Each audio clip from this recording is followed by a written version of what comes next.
Hello, my name is Marcus. I'm the compiler of a collection of therapy quotes entitled 1001 Windmills of the Mind, a collection of advanced self-help quotes taken from what's often called the psychodynamic or the psychoanalytic perspective, which long ago, as I understand, was referred to by some as philosophical medicine or narrative medicine.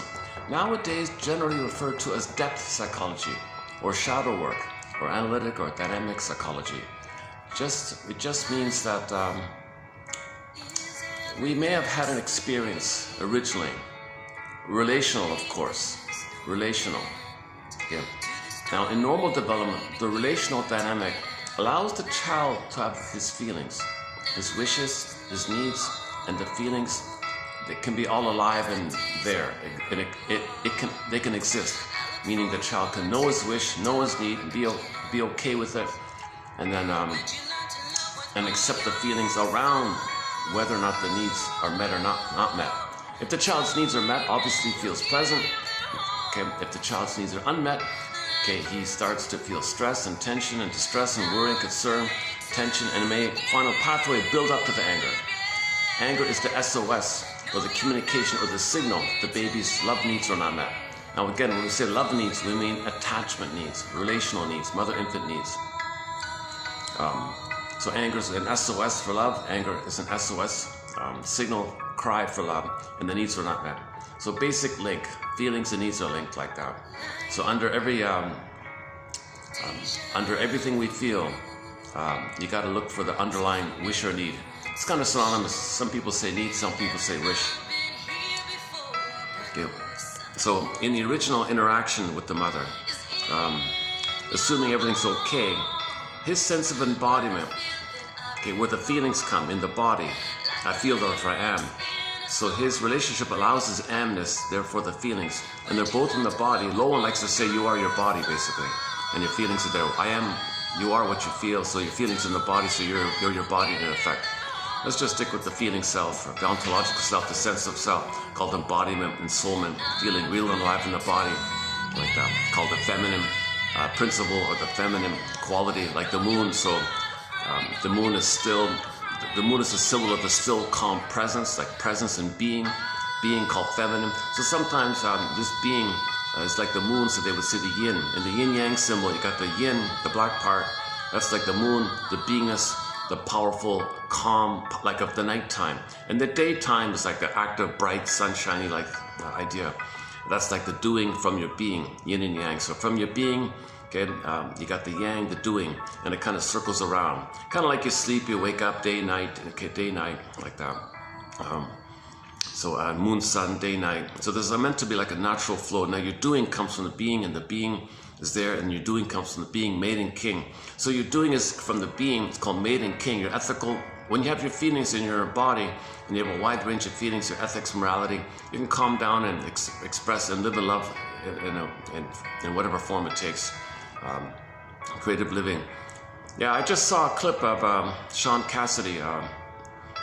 We recently played a song of the Partridge Family called, what's it called again? Very good song. I tried to play it, it's copyrighted, about, oh boy, typical love song. He misses the girl, like waves crashing on the shore. One night or something, I woke up, I loved her, oh boy. Anyways, the Partridge Family show has a very good song. The night isn't last night or something. I woke up, no. Anyways, that singer, just before he passed away, he gave a little speech at some dinner function, and he was kind of talking about this, that your activity in life comes from your being. So he said the school systems should promote this link that your expression comes from being, and the arts programs facilitate that link between being and doing, because your doing could express your being. And if you have that pattern of expressing, learning arts from your being, and you express your activity of your arts from your being, a pattern is in there, then you can live your life in a kind of artistic way. So we're all creative, is it? So his topic was creativity. We're all creative like that.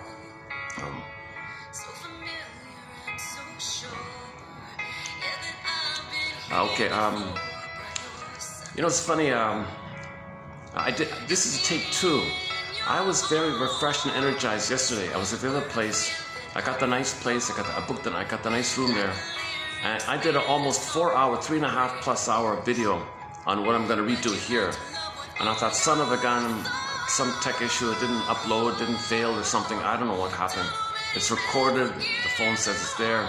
Then it says it's not there, but it says it's there. And I can't upload it. Nothing to upload, but it's there. Oh. I've had this a few times. I thought it got sorted out, but now it's sort of back.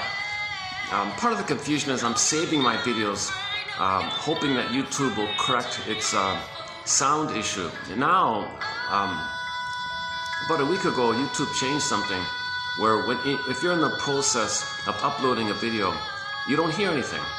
Now, when it gets through, you'll hear it on the playback. So, but in the process of uploading, there's no audio. So if you're trying to create clips, you can't hear anything. It's just guessing. So you can't know what kind of short you're gonna make. So I thought, okay, maybe this is some kind of tech issue. I gotta wait a while. So I've been saving my earlier videos, but they've taken up all the storage. So somebody said, well, maybe it's a storage thing. So I've deleted a few videos. So hopefully this take 2 will get through, if that's the case. Now this topic today is really key. Man, oh man, I had real mixed feelings. Number one, I'll just redo it. This is so important, I'll redo it, maybe it'll be better. That's okay. This is such a good topic, I don't mind redoing it. It's such an important topic, a valuable topic. I'll redo it, fine. On the other hand, it was energized and I was articulate. I was speaking a mile a minute. I had a lot of caffeine in me. It was a fresh video, and I thought maybe that might have been one of my better videos actually. So we'll see how it goes in this take 2 here. However it goes in this take 2, unfortunately there won't be shorts unless YouTube fixes this shorts thing. Hopefully it's temporary, but if it's permanent, they made it really difficult for people to put out shorts directly from the video to uploading from your video camera to YouTube directly. They made it next to impossible to create shorts. They had a little function in there where you could do it, and it was convenient like that. That's gone, they took it out. And other people have commented on it, but there's no real answer about it. Anyways, because this video here really deserves a lot of shorts. There's got to be like 24 good shorts from the material that I want to do here. So what am I talking about? The moaning the singer has there, that's a bit what I've been feeling from yesterday, today. This moaning, oh no, you seriously? That video's gone. Oh my God.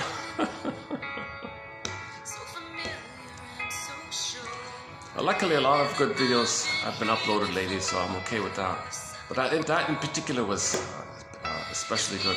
So I'm still trying to process. I'm still trying to get my mind around that kind of thing. I'm still reminiscing about it. So when you're buzzing around the thoughts, that's because that's a failure of emotional processing. I haven't emotionally fully felt the impact of losing that video and the triggering effect of past losses, and I'm still kind of spinning around in my mind. So whenever you're ruminating, buzzing around with monkey mind, bouncing, could have been this, should have said that, why this happened, why should have, what happened, why was it? If you're doing all this kind of guesswork in your mind, what ifs and all that, that's because you're searching for your story. You're searching for some narrative that allows you to feel. You're not feeling already. Too much feeling came up, and you're buzzing around because the ego's damaged. If your ego is strong, you can feel. The general idea is you want to restore your ego, repair your ego, have a healthy ego. Then you can have a wide range of feelings, and you're calm in the mind. You have peace of mind because the container of your ego means you're holding your feelings with the container of the ego. It's like the ego is like holding your feelings, and your feelings can be there, and it exists in your body, and you're okay with that.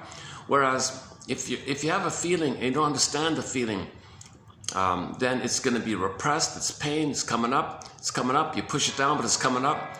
And when you push it down, that can be a draining, but it's pushing up. So you're spinning around trying to think about it. So you're in this dilemma like this. So excessive rumination is the failure of emotional processing due to a damaged ego, and a damaged ego is there due to relational trauma, interpersonal trauma, developmental trauma, relational trauma, weaning trauma, and so on down the line.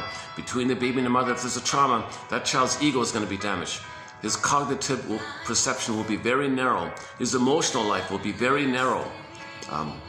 And it's narrowed to that time of the trauma, a little like chaos kind of thing like that. And that's all he knows. He's fixated there. And he may go through life, when things trigger him in relationships, he's coming back from that place. And that's all he knows. So he reverts to that. So, so that's called repetition compulsion. So today's topic, okay, the take two I'm doing here is topic called repetition compulsion, plus a few quotes on the BPD personality pattern. So Paulie B. Russell, the author I want to talk about, covers those two topics.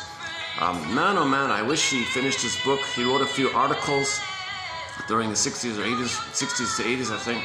He wrote like 5 or 6 articles. That's about it. And there's no information about him. All we know that he was a popular, beloved therapist during the time when Semrad was around, another famous psychotherapist. Apparently, there's these these are like therapy legends. Elvin Semrad and Russell, these two guys. And everyone flocked to the Boston area to hang out with these two guys, to learn from them, take courses from them, to study with them. Now, neither of them wrote any books.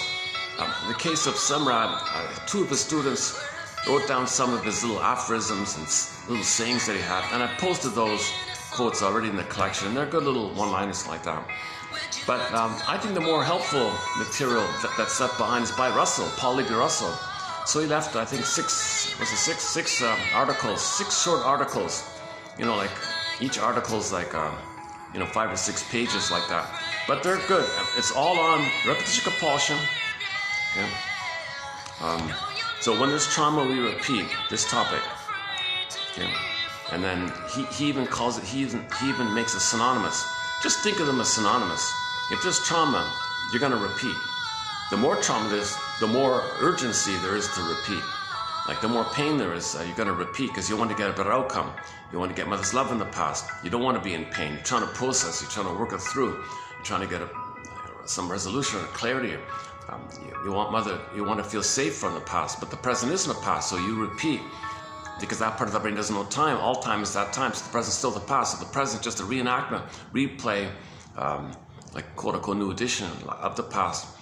So you want to observe how you're symbolically acting in the present with others, and how that's bringing up the problem, the relational problem that originally took place, and all the pain around, and how you cope with it, and there's a lot of pain like that. And that's kind of like your safe place. Although it's painful, that's all you know. So you recreate, and you get back to that. You recreate and you get back to that. You still feel that. And the symptom of this is your cognitive is narrow, your perception is narrow, and your affective feeling area is narrow, or simply inability to feel, inability to think clearly in a wide way like that. So you're really kind of focused on a kind of a survival thing due to the relational trauma. A healthy relationship between baby and the mother would allow the child to go through developmental process, which will allow his body, which will allow a wide range of feelings, symbolized as a golden ball. The golden ball, the vibrancy of the golden ball, like the sun can feel warm and alive. And that's what you want called embodiment, the beingness, the hum within. We live to the extent that we feel there. That's the natural state of affair, also called home. In the Odyssey, you want to find home. You want to get that. So the home can be symbolized as the feminine. The feminine can be like the feeling self. So in many ways, the myths and fairy tales would use a variety of symbols for your embodiment. Typically, because the feminine, they use a princess. So the princess locked in a tower like Rapunzel, get Snow White in a coma. And sometimes, because in the primary mentation, it's all imaginal. It's a different system. In the primary mentation, the princess can poof into a bird and fly away. It can morph and shapeshift and twist. There's no time. Beta elements, things are a little erratic or like that. So in the imaginal world, you got monsters and Alice in Wonderland. There's no like normal conscious. The secondary mentation, that's the later on. But the baby's dealing with what they call primary mentation. So primary, secondary, and the primary. That's all imaginal. It's pre-verbal. It's pre-hippocampus. It's amygdala. It's all survival. It's mainly about survival like that. Baby's helpless. Mother's got all the power. Trust the mother. Mother hurts him. Survival issue. He can't. Feeling is a luxury. I gotta survive, baby thinks. I can't feel. So his soul, his embodiment, princess, Okay, exile it, send it away for protection, exile the soul. Or the earth opens up, the soul gets pulled down like Miss Core. Heart of the person, the core of the person, the soul of the person, Miss Core in the Greek myth, earth opens up, she gets pulled down. So now I got this geological metaphor of a crack in the earth called the chasm, the sarcasm. At least the sarcasm, but the chasm image, like the crack in the earth, like a gap in the earth.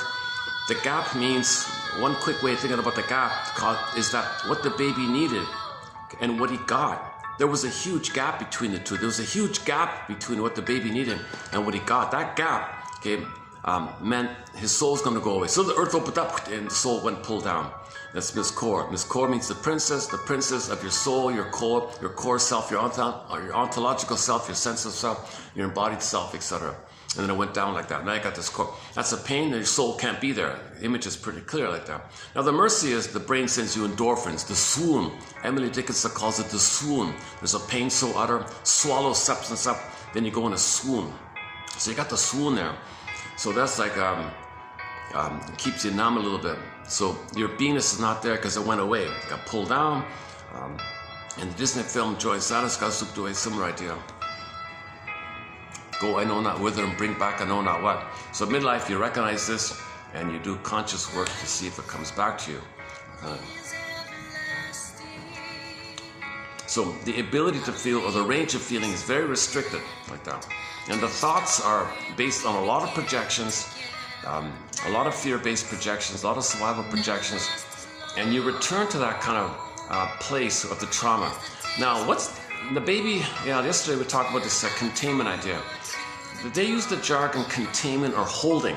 So when the mother is there for the baby, sees the baby, soothes the baby, meets the baby's needs, has reverie for her, consideration for her, warmth, tenderness, safety, that's containing and holding. Like in the womb, you're safe in the womb like that. That's they call it holding, containing, and soothing, and like that. So if that's kind of missing,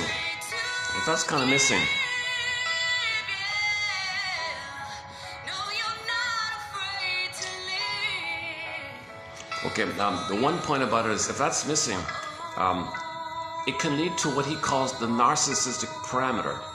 So people with the narcissistic personality pattern, their narcissistic parameter is that they were never mirrored or held.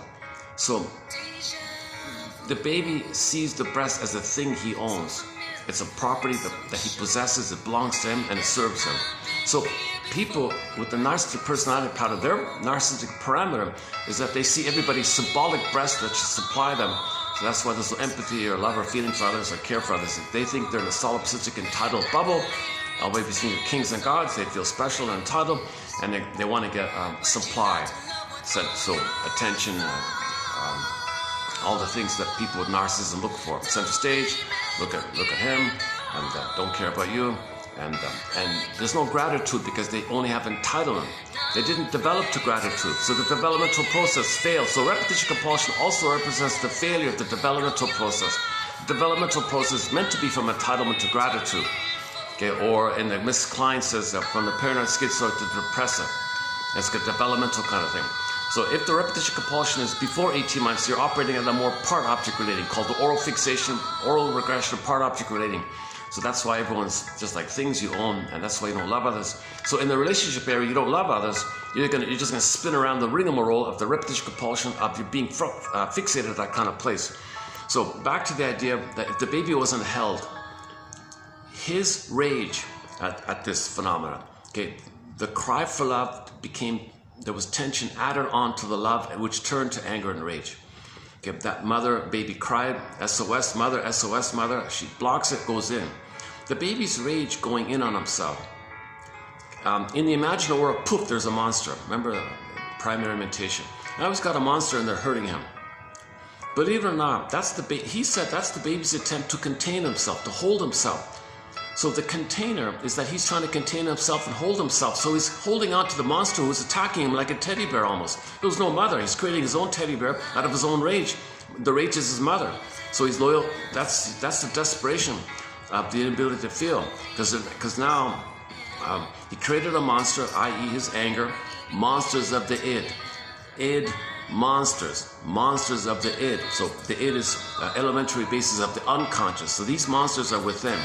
That's a key point like that. as I'm talking about this, my mind is spinning around. Yesterday, I was saying all this yesterday, son of a gun. That's what I don't like about take twos, because my mind, I feel some kind of regret and loss. Oh man, I said it well yesterday. I thought, there it is again. And then when I do take two, I gotta like fill in my processing of my pain of the loss of take one. So my take twos, sometimes are better than take ones, but sometimes,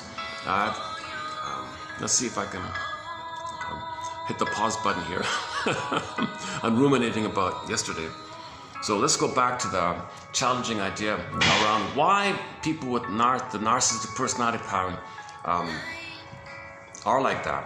They were never held. They were never contained. They were never soothed. They were never mirrored. Mother never saw them. So usually typical, there was no skin-to-skin contact, the forced feeding, scheduled feeding, the rubber nipple, pacifiers. Mother woke him up, schedules. So there was no recognition for the baby's needs. So now the baby's needs, he's afraid to know his needs. Feelings, rage, mother crushes it. He's afraid to have his feelings. So people with narcissistic pattern are schizoid within, detached within, cold within, tend to be kind of cold, kind of callous kind of characters, right? And then their relationships is just looking for supply. So not even into relationships. Now later on, some people develop the BPD pattern where there's some kind of linkage to the failure of relationships. The narcissistic one has a schizoidal core. They detach from it. And their relationships are utilitarian. And then, you play big shot, I play big shot. And then a scapegoat of the children, or they'll hate a third. Emotional triangle, they'll blame all the time. I like that. But in the BPD one, there's like a little bit advancement, he said, because the chaos of the relationships reflects the repetition of the chaos around the baby crying, mother hurting him, he was crying, mother hurting him. So in the relationships, if there's any kind of emotionality, he's got to fail it because mother failed him. He's got to make something fail because mother failed him because he's still holding on to the teddy bear, that monster teddy bear. So both characters, narcissistic and BPDs, are holding on to the teddy bear. The difference is somehow the narcissistic one has more of a detached schizoid core, and they don't even bother anymore. They've identified with the aggressor, others are them, and they shame them. Others when they shame their soul onto others. So mother shamed them, they become the mother. So mother shames themselves, so they shame themselves. Too painful. So you got to find others to stand in for you and shame them the way your mother had shamed you. But when you do that, when you see someone as you, poof, there's your mother. Now you play yourself. Now you express your anger to the mother onto one you just shamed who just played you. So they're kind of caught in this kind of dynamic. So they mock people, mock abuse because mother did that to them. Then they hate them because they hate their mother, and the other one they just shamed is their mother. So they're kind of in this hostile mind, narcissistic bullying, and very cynical attitudes. So the oral fixation, it will be there. Narcissism is an oral fixation in general. Cynical personality patterns. Iago personality pattern, that's the passive-aggressive bully. The bully, of course, all the variety narcissistic patterns, not just the over cookie cutter one that we know about, but you got various narcissistic patterns. The passive-aggressive narcissist, underappreciated topic, the passive-aggressive narcissistic pattern. The waif narcissist, the clinging vine narcissist, the voyeur narcissist, or Mr. Willie calls it the complementary narcissist, and the turtle narcissist. And the variation of the exhibition would be the Don Juans and the Playboys. Then the more crueler Don Juan is Don Quixote, the sadistic, the revenge one. And then you got other disturbing characters in the distinguished mode. All those stinger umbrella term stinger personality patterns, hurtful, right? So they're cynical. The main emotions are hate, greed, envy, spite, vindictiveness, shadow, whatever, like that. So very pessimistic attitude, all survival. Inability, they were never held, they were never contained. So their personality is code for mother never held me, mother never contained me, mother never soothed me, the mother never saw me, mother never gave me that rhythm of safety, that blissful oneness that all babies need. So babies need a blissful oneness, Garden of Eden, Shambhala, Unio Mystica, Participation Mystique, a blissful time of oneness called non-differentiation, symbiosis, merging, fusion, etc. Called paradise and all that. So he was held in the oneness. Like he was in uterus, babies need an extended uterus for the first 4 to 5 months. and I was missing. It wasn't contained. He was ejected out of the containment too early, way too early. Weaning trauma, birth trauma, however you want to call it, developmental trauma, way too early. He wasn't held. If the baby's not held, okay, that's a code word for what the baby needs during that time. There are a variety of things, soothing and reverie and recognition of his needs. So it's baby-led, you know, baby needs skin to skin, and so on down the line like that. So these negative personality patterns all reflect the fact that the mother didn't, quote-unquote, contain or hold them. In normal development, the child has a construct in the mind called the holding interject, or the containing interject, the soothing interject, the internalized good mother, because human connections lead to neural connections. Interpersonal leads interpsychic. That's missing in there, huh? They didn't get that. Okay, so in normal development, the child remembers mother soothed him and held him and sung him a lullaby, skin to skin, warm embrace, holding the baby properly. The feeding was baby-led. Mother was attuned to the signals. She made the adjustment. Let the baby think he creates it.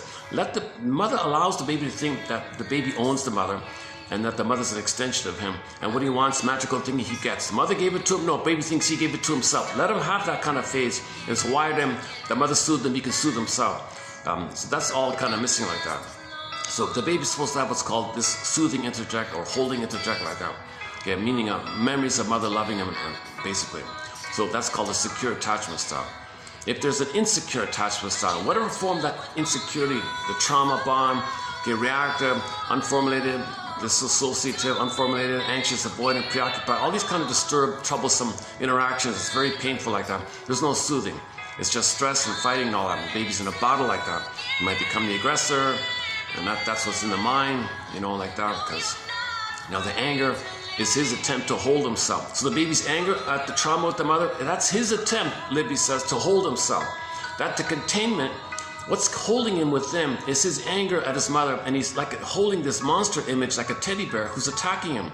So he's in a, shrinks call it perversion or something, some kind of psychic disturbance, I don't know what the right word is, some kind of painful kind of thing going on. Berger adds the point that how the baby copes with the pain of this is that he kind of does some kind of maneuver in the mind where he sugarcoats it or nullifies the pain of it and somehow twists it to think that somehow this pain, since his mother, he makes the pain pleasurable, called psychomasochism. So he's a psychomasochist, and then that's his only sense. That's his only way to cope with the anger. Being his mother, and needs a mother to hold him, but the mother's hurting him. Oh, mother's not hurting. Mother's hurting me. Oh, that pain, that's not pain, that's pleasure. Because I do it to myself and I feel important. I feel important. Because babies think they create everything. So if they create the hurt on themselves, they feel important like that. That's pleasurable. They get the pride that they're a king and a god, but they hurt themselves. They sell their soul like that. So they kind of liminalize this pain, and they're not aware of it. Later on, they cloak it up with the confession of the lesser crime called pseudo-aggression, rescue station, defense mechanisms. But the rigmarole, the misery machine, is fixated. They're fixated at this rejection point. Now, in the rigmarole of the active side of the cloak, if it's quote-unquote channeled in a socially acceptable way called sublimation, he's kind of stabilized like that. He's still miserable underneath, but society accepts him because, you know, but if he fails to sublimate properly, then he can see him in a more miserable, dysfunctional kind of place like that. So that's another topic called psychic masochism by one of our mentors, Edmund Berger. Huge topic, an important topic, psychic masochism. If you check through the past couple of weeks, you'll find a lengthy discussion and a lot of good quotes on psychic masochism. Better yet, of course, is read his books. He's got several books. Start anywhere. I think the money book's a good place to start. Money and emotional conflicts. That's a good place to start. The gambling one, The Writer, and Psychoanalysis. Those three are good. Those self-help books for the public are excellent. The Revolt of the Middle-Aged Man is excellent. That's his most popular self-help book, I think. It's called The Revolt of the Middle-Aged Man. Berger was one of the first people to write about the midlife crisis for men. And then he's got the marriage, divorce won't help neurotics, unhappy marriage one. And the core books are called The Basic Neurosis, Psychomasochism, the Superego, and the Battle of the Conscience, and the Selected Articles, the Blue Book, the Selected Articles one. Another one called Principles of Self-Damage. Very hard to find book. I'm still looking for it.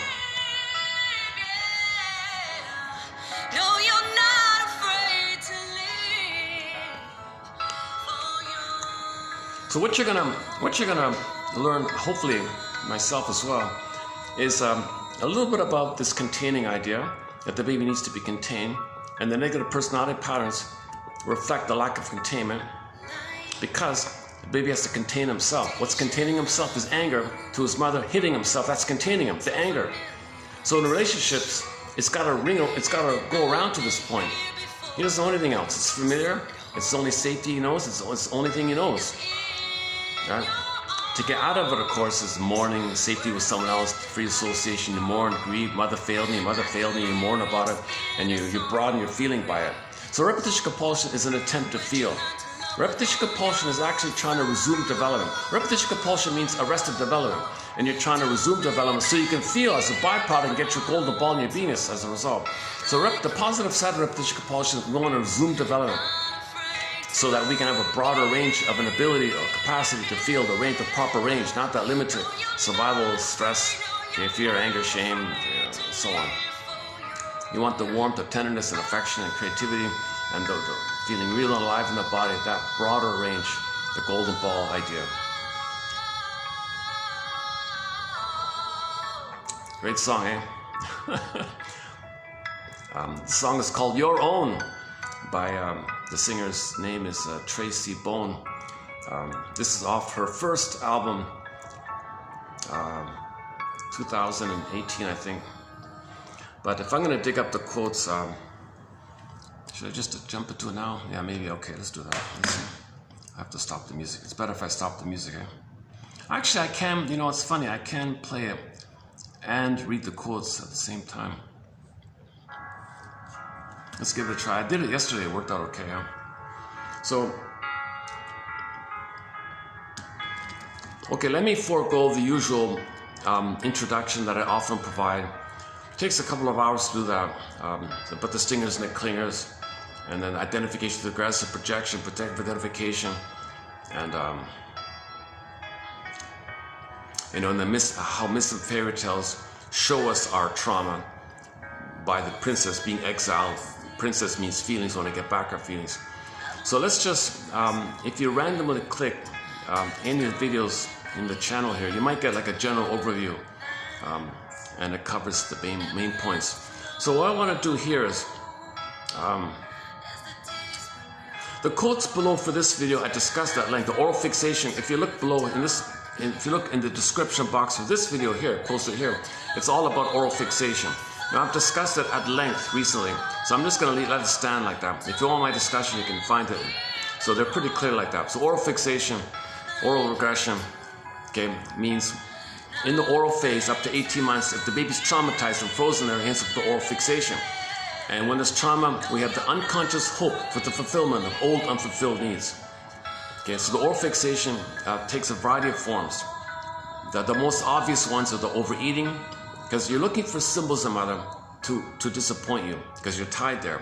So what's symbolic of money? Well, food. So babies associate food and money and material and smoking and cigarettes and drinking, and promiscuity is going to be in there. Okay, cynicism is going to be there. So we go through the whole list. We talk about Shakira's album called About Weaning Trauma with the baby on the tree, and Kim Mitchell's album with the junk food, the smoking, and anxiety, smoking, and the memories, the bountiful teats, the memories. So if men are obsessed with memories, that's oral fixation. If they're sex without love, oral fixation.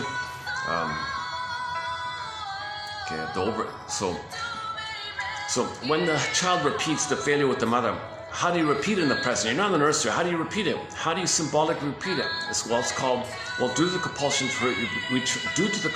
to repeat. See, I was way more articulate yesterday. I'm stumbling here today. Okay, due to the compulsion to repeat, we transfer that frustrating pattern, that painful pattern that didn't allow us to develop. We wanted to develop. We wanted to grow and develop. We don't want to be stuck with survival. We want to live in love. We don't want to be stuck with entitlement and selfishness and egocentricity and spite and all that. We want to have gratitude and be able to mourn and cry and joy and a wide range of create loving contributions and being an elderly in life, for example. And okay, not this bitter infantile battery your whole life kind of thing. So we want to develop that. So Repetition compulsion means there's a failure of development. When there's trauma, we repeat. So repetition compulsion means trauma. If we're repeating, that means there is trauma. So sometimes known as, well, you don't know your history of the trauma, so you repeat in an attempt to know. So we repeat in an attempt to know the history. So first people would say, repetition compulsion, you want to change the past. No time machine can't change the past. Okay, well, it's a communication of the past, so you get your story so you can stop repeating. Okay, very good. Libby adds, well, there's a failure of a development, and the development means your emotional life couldn't develop. So your arrested development is an emotional arrested development. Not only cognitive, it's an emotional arrested development, and a cognitive development like that. So he kind of adds those kind of points. So in relationships, the parameters in that area are going to come up to you, and you're gonna see things in terms of the parameters of the limits like that.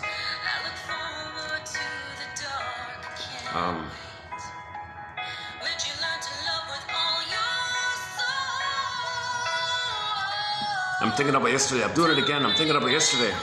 I'm thinking about yesterday. All that I said yesterday. Son of a gun. Son of a gun, eh? Okay, oral fixation. So when there's trauma, we have the hope, the unconscious hope for the fulfillment of old unfulfilled needs for mother's love and all that. But how do you find mother? How do you reach for mother when you're not in the nursery? Well, associations, unconscious associations. Okay, so material, matter, like the body, mother. Well, money, if you have money, you can buy things. So money is a continuation or a symbol of mother. So money is symbolic of mother, basically. Money neurosis like that. So you transfer the problem of the money onto money, and money, you use money as a hitching post to hang your neurosis with the mother onto money. Now money is called the money neurosis, reflecting the problem. In other words, the battle you had with your mother is going to continue in the money area. Money reflects the continuing battle with the breast mother. So that's money neurosis like that. Oral fixation could be greed, of course, avarice and stinginess and greed. These could be selfish with money and avarice with money. So like a very, basically oral greed, like that. Greed in general. Oral. The oral greed is because in the present, no money you get, it's only a symbol of mother. No symbol is real. The symbol is just a symbol. It's not real. Symbols are not real. But the symbol reflects how you didn't get the real mother. Symbols are code for you didn't get the real thing. You didn't get mother's love. Symbol just means you didn't get mother's love, so you're searching for symbols, grabbing symbol. It's insatiable, it's empty. That's why it's oral greed like that. Never works. But you're addicted. There's the addictive element. Oh yeah, addictions are oral fixation. Any kind of addictive thing is oral fixation as well. Okay, so we can talk about money. We can talk about the food one. Okay, the drinking, the cigarettes, a big one as well. The smoking idea, thumb sucking, pacifier, cigarette. And there's a lot going on with the cigarettes. And the most visible, clearly in your face ones are the gambling, smoking, drinking, alcoholism, and prejudice, of course. Prejudice is an oral fixation.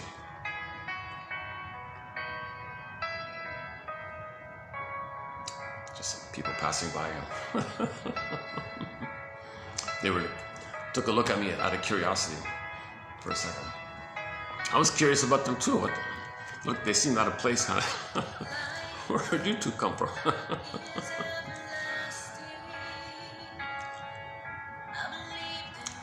Hold on a second. Let me just take a minute break here.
Okay, let's get started here. Okay, so the oral fixation quotes are posted below. But what this video is going to be is a preview of upcoming quotes. 31 to 4. Okay, so I want to preview quickly 4 pages of quotes coming up. So I want to do a preview of 31 to 4. So I want to preview 4 pages of quotes from Libby Russell, Paul Libby Russell. A huge contributor, although he only wrote a few little papers. Man, oh man, there's something about his delicacy and subtleness about it. His focus on trying to really parse out and clarify, what is this repetition compulsion? What is this really about with repetition compulsion? How do we describe it? Well, you're trying to broaden your feelings. You're replaying the developmental failure, which didn't allow the feelings, lack of containment.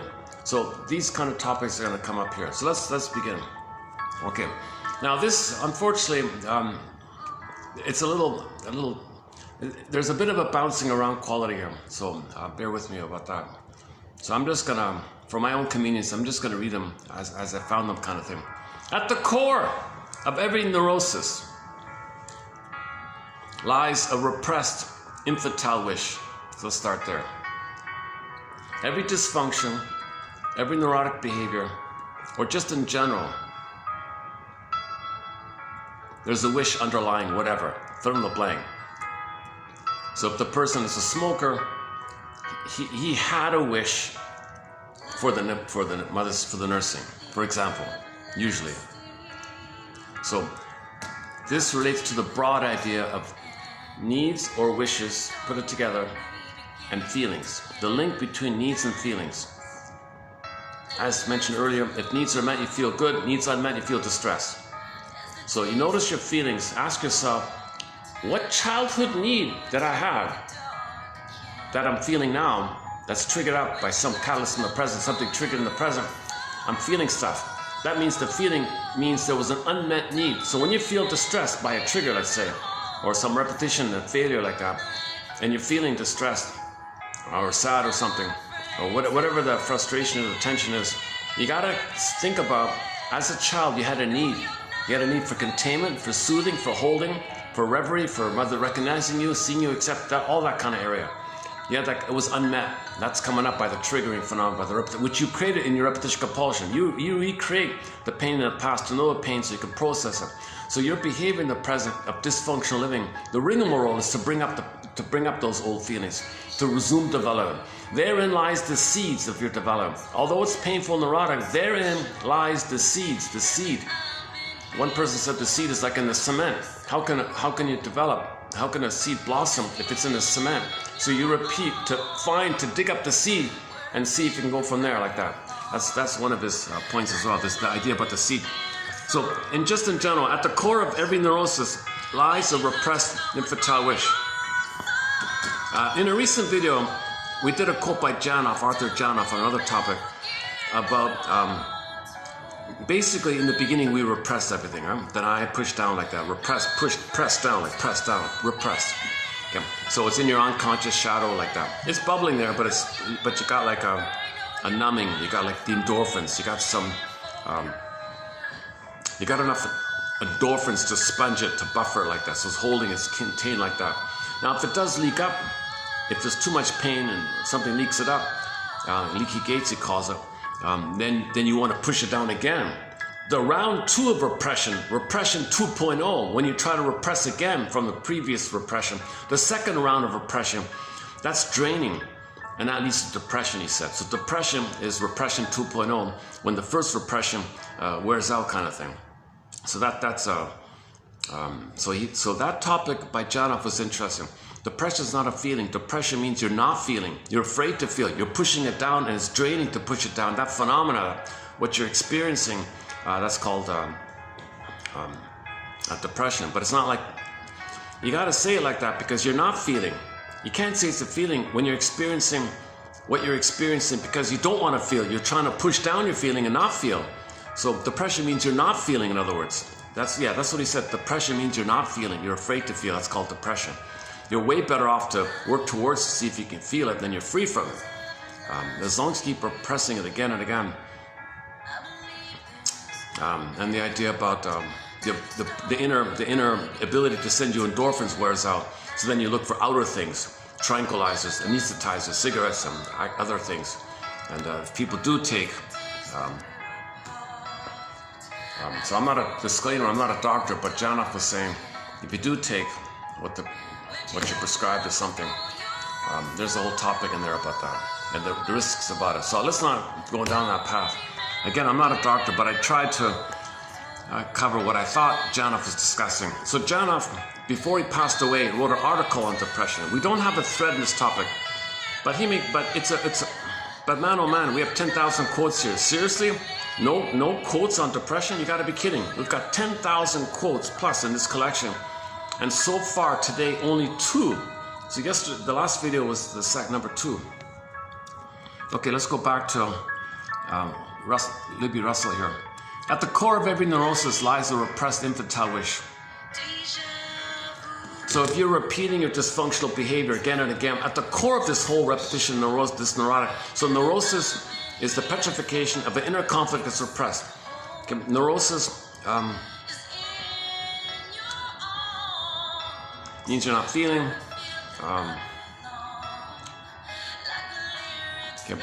Berger's metaphor for neurosis is every neurotic is a music enthusiast, but he only has one record. He carries it with him everywhere he goes. Every time he sees a turntable with never-ending fiery art, he says he spins his one tune. That's neurosis.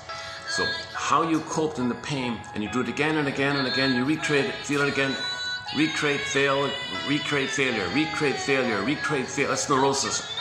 You're recreating the problem with the mother in the past, with others in the present, to recreate the thing in that's dysfunction. You're not living in the present. You're not living in the present. So repetition compulsion means you're living in the past. Repetition compulsion means you're living in the past. Enter the Greenberg film quote. Shrink said to the guy, "Sir, you have trouble living in the present. So you dwell in the past and you linger in the past and you live in the past because you never lived it. You couldn't live it. It's too painful. So you're frozen there. So the present is just new editions of the past." Actually, Libby has a phrase on that. That's coming up. At the core of every neurosis lies a repressed infantile wish. Okay, that's and Mr. Rosenberg makes a big deal about this, you know. So if you want a good self-help book on this link between needs and feelings in general terms, I would get that, or look up Marshall Rosenberg on YouTube. He's got his lectures there. He talks kind of slowly. Got to ×2 it or something. Or if you can get that book called Language of Life, NBC Language of Life. It's just a basic kind of self-help book. It's popular. It made him famous a little bit. He built a whole career on that one little book, teaching people. Look, people, you're not feeling happy. Identify that there's a need unmet. Can you do that? What? There's a need there? Yes, that's right. You're feeling distressed. There was a need unmet from childhood. It's coming. So identify that old childhood need that was unmet. Can you do that? Can you name it? Can you name the need? Can you name the wish? I don't know what Libby was saying. The reason you're having a hard time identifying your need or wish, because you were never held. You were never contained. Mother made it dangerous for the child to have a wish. Mother made it dangerous for the child to know his wishes and needs. And double insult. Mother didn't contain his rage around it. See, mother didn't contain the baby to feel safe, to know his wish. So now he doesn't know his wishes. Baby was enraged. Mother couldn't handle the baby's anger. Now his feelings are rejected. Okay, inwardly he's a monster. The baby's holding onto the monster's holding him. To deal with the pain, he makes the pain pleasurable. And dysfunction is the avoidance techniques to make you unaware of this. But you're loyal to this monster within. Monsters of the id. But the baby created it. The monster is his own rage. So in simple terms, the baby's enraged, poof, there's a monster. Okay, and that's containing him. His rage at his mother's containing him, quote unquote. So he's not properly contained. So in the repetition compulsion of this trauma, okay, you recreate, you orchestrate misuse situations, provoke situations, maneuver situations in a way where you're disappointed again. And that's the only limited perception you have, limited feeling you have, and you're fixated there. You're fixated at this place called psychic masochism. The basic neurosis, Berger calls it, the basic neurosis.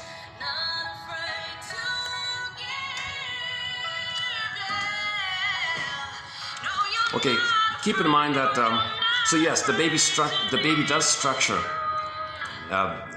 quote unquote, prematurely. The baby's got to wire it all in. He's got to structure and create neural circuits of what's happening before the hippocampus. So there's no memory now. There's no storage facility.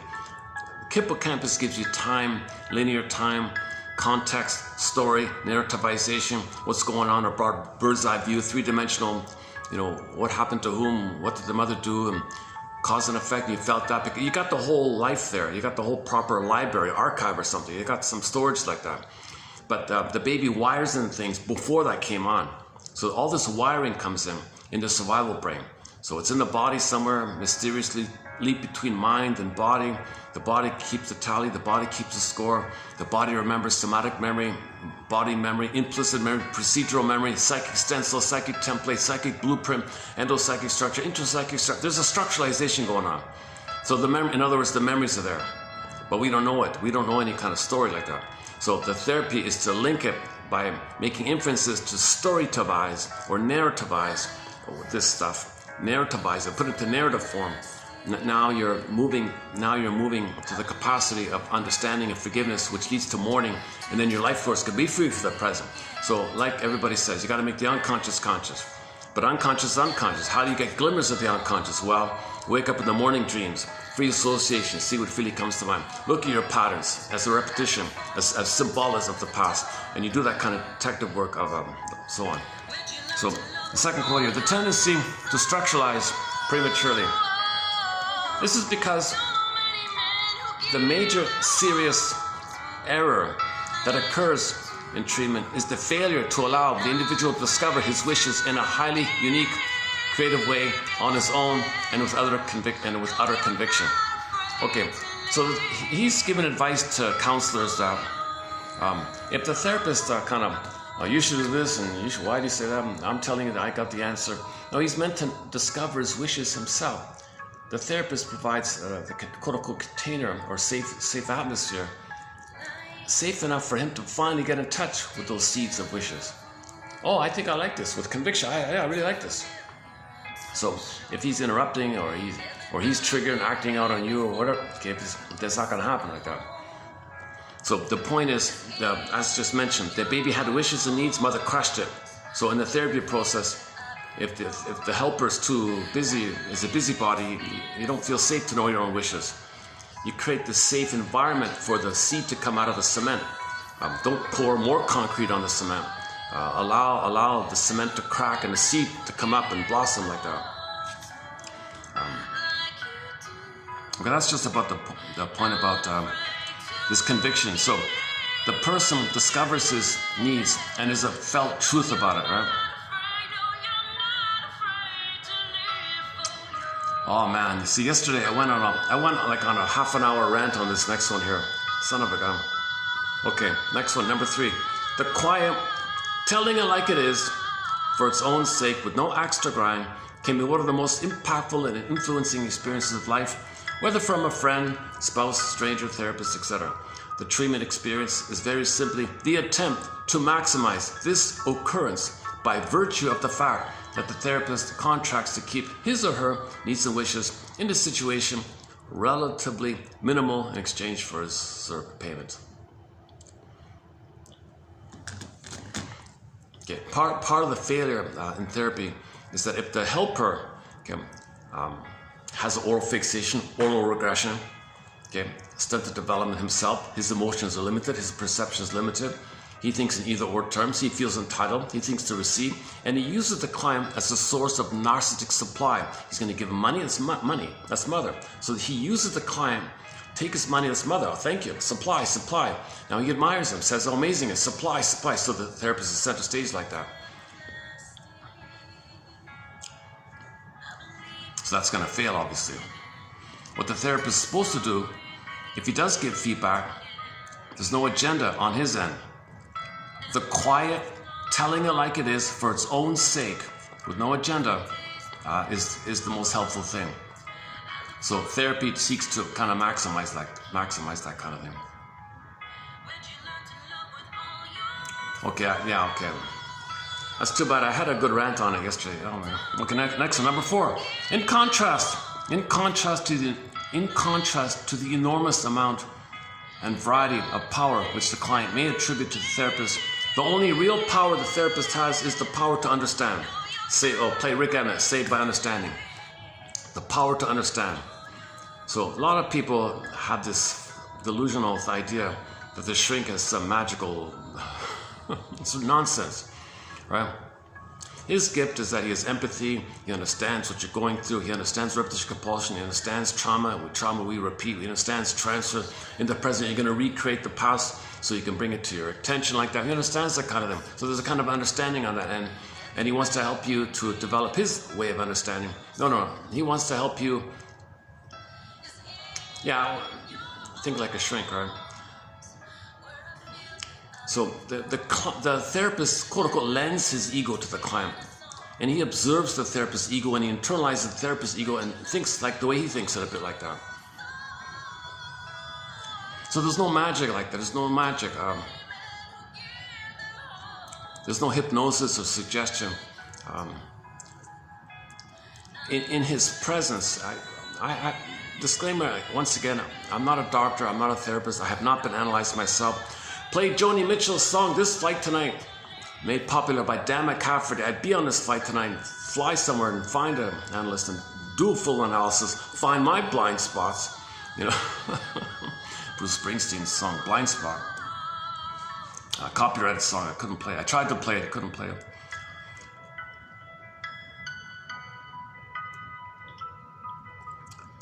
A dream or fantasy or symptom can be interpreted only by reference to the operation of unconscious wish. Clarification also rests upon reference to wishes. See that a need, right? So even your symptoms, so when you had a psychosomatic symptom, your pain or your back pain or whatever, your psychosomatic symptom, okay, that reflects the wish for mother's love. You didn't get it, you were angry, the anger hits your body, goes in on yourself, and you get a pain. The pain is that you had a wish for mother's love. You wished your mother would provide your need for love that was unmet. So psychosomatic symptoms reveal and conceal, okay, the wish that was not met. The anger, or the feeling of the unmet need. The need was there, unmet turned to anger. Anger rebounds in, symptom. Symptom reflects the feeling comes from the unmet need. So the symptom represents, it's a layer thing. Symptom, feeling, need, right? Symptom, feeling, need. Okay, personality trait, or personality disorder, whatever, disorder of the self, similar thing. Personality, negative personality, okay, feeling, need, all that stuff. Okay, so same thing, wake up in the morning, look for the need. Your fantasies, need. Symptoms, so always look for the unconscious wish or need. As you trace out the wish, you will eventually come upon the remains of a point in the person's life where it was necessary to experience a certain wish in order to continue to grow, and this could not be done. It couldn't be done because of something that actually existed at that time in reality. In other words, the individual perceived accurately that the experiencing of his or her wish posed an actual threat to the person or persons who were vital to them. Yeah, that's not a bad one, yeah. Okay, so as you trace out the wish, you will eventually come upon the remains of a point in the person's life where it was necessary to experience a certain wish in order to continue to grow. So when you identify the wish, that wish is part of your need to grow and develop. Okay, so and this didn't take place. Mother failed the baby. Mother betrayed the baby. Greatest hurt of all, mother used the baby. Mother wasn't around for the baby. Whatever old cunning tale there was on her end, mother didn't meet the baby's needs. And the baby needed his needs to have been met so he could have grown. He didn't grow. And the repetition compulsion reflects this point where he wanted the relationship to grow, and he repeats that scenario repeats. So the repetition reflects this frustration, this crunch, he calls it, or this time. It cannot be done because something. It cannot be done because of something that actually existed at that time. In reality, mother failed. Mother betrayed the baby. She felt entitlement. Mother had emotional dyslexia, emotional warping, narcissism. She had oral fixation. She's got her limits. She's got her wounds. She felt entitled to use the baby to take care of her. That'll do it. She felt triggered of when she was a baby. By having a baby, she felt she was reminded of when she was a baby, identifies as the aggressor, and does to her own baby what the mother had done to her, to not feel what happened to her, because she projects her soul onto the baby and shames her own soul. Baby, you play my soul. I shame you the way mother shamed me. I become the aggressor. Now that I've shamed you, baby, poof, there's my mother. I'm angry at mother. I'm angry at you, baby. What a mess. What a sad scenario, right? As you trace out the wish, you will eventually come upon the remains of a point in the person's life where it was necessary to experience a certain wish in order to grow, and this couldn't be done. It couldn't be done because of something that actually existed in time. In reality, what actually existed, your mother was impaired. Okay? Maybe she's a waif narcissist. Maybe she's a playgirl narcissist, whatever. Or maybe she has a BPD pattern. Whatever it is. It couldn't be done because of something that actually existed in time. In other words, the individual perceived accurately that the experiencing of his or her wish posed a threat to the person. So now, the sad thing is, I have a question mark about this point, but Melanie Klein says, the baby gets to a place where, oh, my wishes and needs threaten the parent.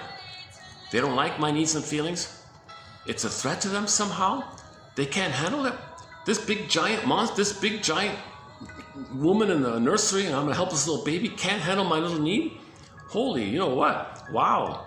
Well, I'm afraid. I didn't know my needs would bother this giant human woman. Like, from the baby's angle, imagine a little baby, right, in mother's arms. And mother's massive. Imagine if King Kong put you in his arms. I mean, and King Kong's afraid of your feelings or something like that. I'm exaggerating a little bit, but the baby's freaking out here. Seriously, my mother's threatened by my needs. She's threatened by my wishes. She's threatened by it. Seriously? So the baby holds it all in to protect her. So he attacks himself and he becomes dysfunctional to protect her, to get along with her. I don't want to upset you, mother. I'll attack myself. I'll hurt myself to protect you. So dysfunction means protecting the mother. Go to Morton Keysen, the quote by Morton Keysen on this topic. Type in Keysen in the channel. Another underappreciated author, Morton Keysen, on this point. He's another one like Libby Russell, just wrote like a little bit like that. Chapters 8 and 9 of his one book. So the baby's now going to be dysfunctional to protect the mother because he thinks the baby thinks mother is threatened by it. It's dangerous. That his needs is dangerous to the mother? Whoa! Pathology occurs. Pathology occurs when, for one reason or another, the child needs to hold on to the monster to serve in place of some actual failure of containment. Yeah, so the mother's not, as we mentioned, the mother was freaked out by the baby's needs. He was enraged. Now the rage within becomes a monster because mother couldn't contain him. Mother couldn't hold him and soothe him. So the baby creates a monster with him, and that's his attempt to hold himself using the monster. So sometimes you have a symptom that holds you like that. Some people use their symptoms like teddy bears. Like it holds you like that, right? Like something's there, I got a pain. Oh, something's there, I'm not alone, something's there. So Sarno says people have pain in the aches, people have moans and aches and moans and all that. Oh, something's there, something's there. That's your attempt to contain yourself. That's in lieu of mother not holding you. You create a pain and the pain is holding you. And you're clinging to the pain, and you're clinging to the underlying monster of the fantasy that's leading to the pain.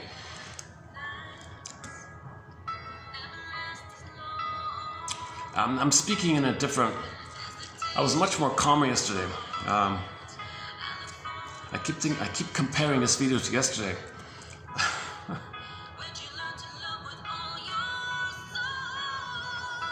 Okay, things are picking up here. Maybe this will get better. Hang on. Pathology occurs when, for one reason or another, the child needs to hold on to the monster to serve in the place of some actual failure of holding.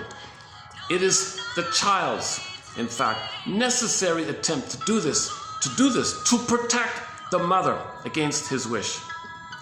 And this warps him. And this is carried needlessly and inappropriately into later life situations. See, he can't live and love in the present. He transferred this warping thing into the present. That's called dysfunctional. Dysfunction, neurosis, pathology, and all that means you're living from that kind of place. In the present, it's just a new edition of that place, a replay of that place. So you're seeing things through that script, that template, that stencil lens. It's like a bias, perceptual bias, emotional bias, like that. The repetition compulsion is the price we pay for the failure to admit our losses. Okay. So the way out of this is to grieve and mourn, admit there was a loss. Repetition compulsion means you're not mourning. Repetition compulsion is an attempt to mourn. Because repetition compulsion is an attempt to get your story, your history, your memory, so you can mourn. So you're trying to mourn by repeating. So you want to cooperate with yourself by observing and reflecting on the repetition compulsion to help you get your story to mourn. But if you don't want to mourn, well, that's the price you pay. Just repeat. That's the price you pay, right? The avoidance of loss, the failure of grief, will take a toll which is far more costly to the person than loss which has been grieved. Psychotherapy consists of the facing down of one's necessary losses, an attempt to optimize. Okay. So, ironically, it's a, I don't know, throwing salt on the wound, I guess. I don't know. It's hard to say this, but not mourning the loss, not admitting that your mother hurt you, hurts you way more than if you were to admit your mother hurt you. If you could admit your mother hurt you, she failed you, she's like a wicked queen, okay, in the fairy tale. So the good mother died at birth, poof, wicked queen. So in the fairy tale is very good. In the uterus, the mother was lovely. She was paradise and all that. But with birth trauma, okay, all that all that activity about birth trauma, okay, the table and okay, not you're supposed to leave the cord and the placenta. People remove it. That'll do it. The table thing, the gravity will do it. Okay, all the procedures, that'll do it. Mother taking stuff, that'll do it. There's already birth trauma already. So at that point during the birth trauma, mother's supposed to, okay, I'm not a doctor, but somebody said mothers are meant to, squat or crouch or use a birthing stool or something like that, and leave the cord, leave the placenta, and hand the baby to the bosom, leave the smells, leave the mark, don't put them on a scale, don't take them away, leave the cord, hand them to the bosom, let him latch on, let the baby sleep on the belly because grooves are there, he's familiar with them, give him his extended womb-like thing. That's going to be missing for a lot. Okay, that means the baby sees the mother in a rage, his rage, the mother's the rage, poof, there's the monster, that's containing him. So his rage is his mother, because it was created by the mother hurting him, and that's what's containing him. His own rage of the mother. That's his link to the mother. The rage to the mother. That's what's holding him. So, if you maintain that status over the long haul of the course of your life, it's way more costly to live like this than to just simply sit down and do a little, read some quotes or something. Find a therapy model that fits, and then update it and try it and do it. It's a cyclical. The therapy. Some people think it's usually cyclical. You try it a bit, take a rest, try it again. The famous staircase scene.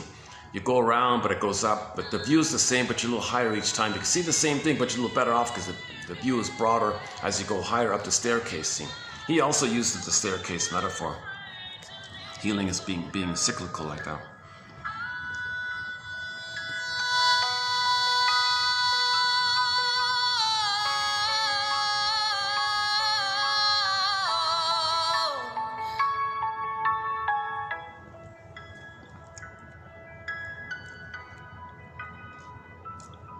It's too bad there won't be, I would still like to put out shorts. So this video could generate 20, 30 shorts by the end of this video. Unfortunately, there won't be any shorts. So I recommend, if my anxiety is not too off-putting to work through this, stay with this video. Or if it is too off-putting, then visit the quotes directly. Your mission, submitted for your approval and consideration, should you choose to accept it, is to read the quotes from 31 to 4. Read the 4 pages. That's a huge mission, should you choose to accept it, and read it again and again, a little bit like that, and see how you feel. Man, oh man, I'm confident this mission can be helpful. Each mission is supposed to be helpful. Each mission is meant to be potentially helpful. Everyone's got to figure it out. Everyone is their own hero. Everyone's their own hero. The travails of the traveler. Well, yesterday we were saying that, right? Yeah. So I updated yesterday the line. This channel recently celebrated its 5th anniversary, 5 years. And one of the earliest quotes in the collection is called, the travails of the traveler reveal the traveler to himself. And I was saying, if Paul Libby Russell were to update that, he might say, it's the travails of repetition compulsion that relieves your developmental trauma and your limited range of feeling to yourself. Did I get that right? The travails of repetition compulsion reveal to the person repeating his trauma. I think I had it better yesterday, but something like that.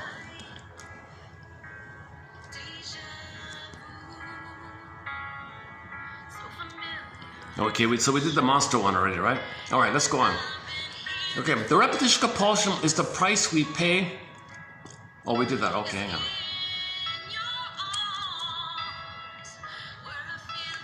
Every feeling has an underlying wish, okay? The repetition compulsion is also an attempt to continue an interrupted relationship in the service of the emotional growth that was earlier broken off.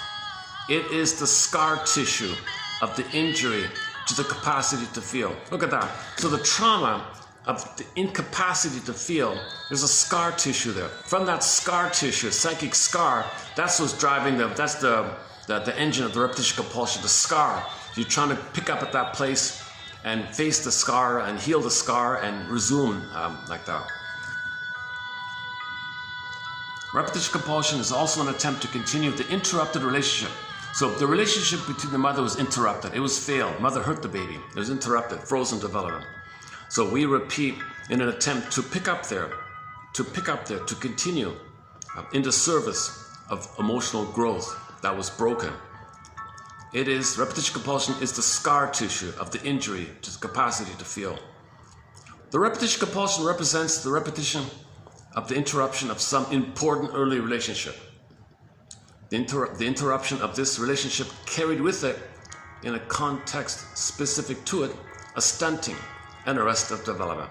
Psychotherapy is the replacement of the repetition with the relationship. That's a real clue.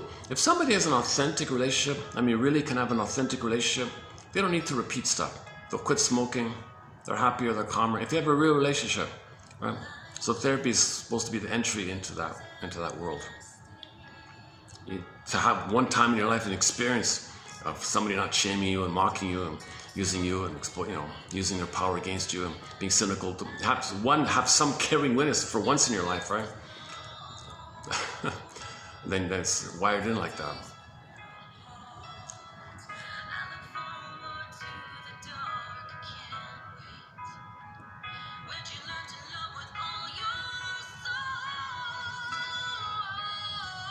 Psychotherapy is the replacement of the repetition with the relationship. This necessarily involves a grieving. Oh yeah, this will involve a grieving which wasn't possible prior to the relationship. A grieving of the relationship that might have made a difference in the past, but which wasn't there. The repetition compulsion is therefore inversely related to intimacy. Look at that. I missed that. The repetition yesterday. I missed this one. The repetition compulsion is therefore inversely related to intimacy. If you had intimacy, if you had a warm relationship, you don't need to repeat. You got the opposite. You got the inverse, and that's why you're repeating.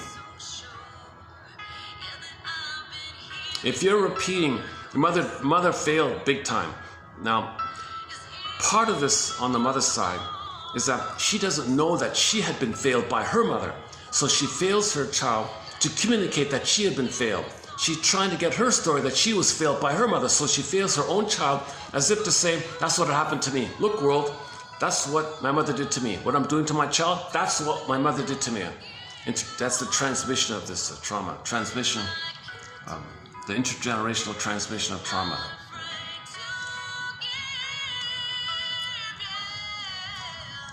Okay, a real relationship renders repetition unnecessary. A true relationship renders repetition unnecessary. But a true relationship, to get, it's going to include the mourning, it's going to include making I statements, it's going to include a process of containing in the relationship, so you have a ritual.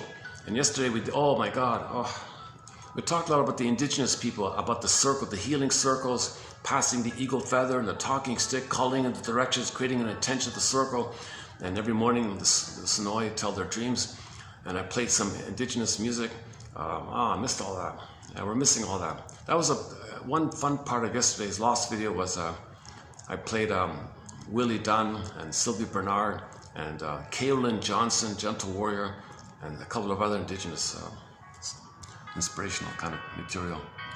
Yeah, that was a fun part.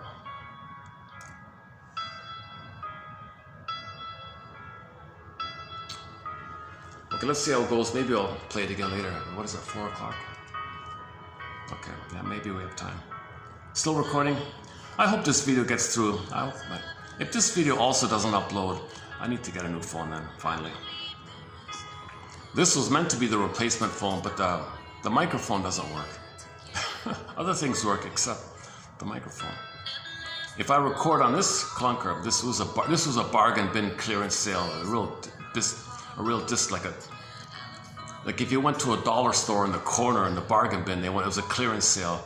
It was really rock bottom price. I can see why. It's got a flaw in it. The microphone is broken. You can record, but on the playback, it's all muffled. You got to struggle to hear it, kind of thing. But other parts of the phone will work well. It's a budget for the budget price. It's a great deal, no doubt about it. You can still surf and do other things on it. It plays music well. The speaker's okay, like it'll play the music well, but the recording thing is broken.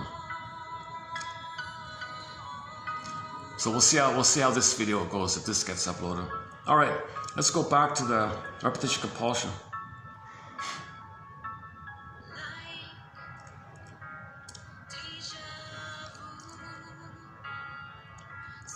Where are we here? The repetition compulsion, the nucleus of an organized system of affective incompetence. Yeah, emotional incompetence, emotional illiteracy. Repetition compulsion means emotional illiteracy, or an organized system of affective incompetence, or a dysfunctional feeling system. All right, next one here. At the core of every neurosis lies a repressed infantile wish. Okay, so for a good clip on this, go to Ginger Rogers in the film Lady in the Dark. So she was this tough businesswoman, but she was dysfunctional in love life. She couldn't love. Went to the shrinker man, and the conclusion was, oh my God, I'm hiding behind an armor because my infantile wish is to love, but I'm so afraid. I'm being driven by these old childhood fears and wishes. I thought I was so mature. I thought I had it all together. So she was a billionaire kind of woman, right?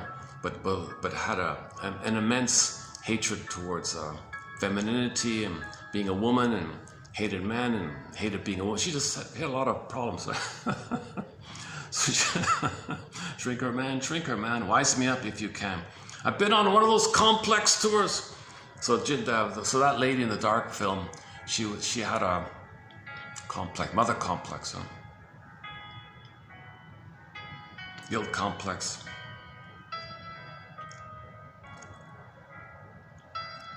The symptom captures both the miscarriage of the wish, the symptom. So let's take a psychosomatic symptom. Okay, so you got a sore back, let's say. back pain. The symptom captures both the miscarriage of the wish. You had a wish, mother didn't meet it. You did a defensive thing by turning it in, attacking your body. That's the miscarriage of the wish. And of course, the reality of the event that brought it about. The real, actual reality event that brought it about, that led to the miscarriage of the wish, and there's your symptom. So there's your symptom. You had a wish, mother hurt you, you cope with it in a certain way by directing your anger on yourself, and there's your symptom. So you take the miscarriage of the wish due to the failed interaction, there's your symptom. Okay, so you take the miscarriage of the wish due to the mother failing you, and now you got a symptom. So the person who's smoking and drinking and gambling and sex without love and promiscuity and prejudice, negative attitudes, and can't love and limited feelings. Okay, that's the symptom. The symptom captures, so the oral fixation, the oral regression. Okay, so oral fixations, the symptom of oral fixations captures both the miscarriage of the original wishes, okay, the wish in defense, in other words, and the real state of affairs that brought it about. The symptom represents the client's own failed attempt at containment. So you're trying to contain yourself. So you got backache, and that ache and the pain in your body, that pain in the body, that point of pain in that part of the body, you're using that as a mother to hold you. That's a failure of containment. You're trying to contain yourself, but that can't contain you, that can't love you. Your own pain is not going to love you. Your own pain isn't a loving mother. But you're trying, but that's what we're dealing with here. Oh, that's what I meant to say, the Partridge Family guy, David Cassidy. He said that nowadays, when people go to the doctor, doctors are now starting to say, hold the phone here. Don't tell me about your symptom. Tell me about you. Tell me about your story. And he said that now doctors know that if they know what's in the person's heart, that's just as important as knowing about the symptom. So that's a. Yeah, let's dig that up. Why don't we dig that up? Hold on a sec. It's just like for 10 seconds or something, before I forget. Because we did play the Partridge Family. What's the song again? Oh, I forget. It's a good song. Oh my God.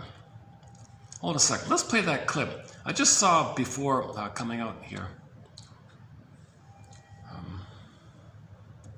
The Good Times show. Oh, JJ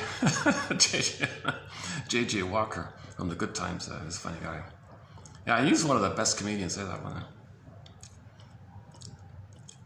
He doesn't, when he talks about Hollywood, he doesn't say the word Hollywood. He says Holly weird.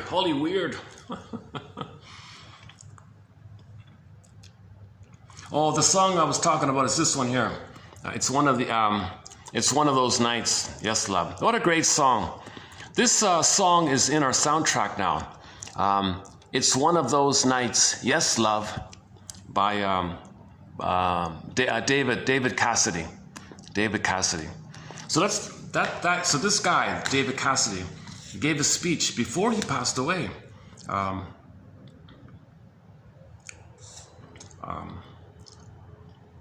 Okay, give me a sec here, David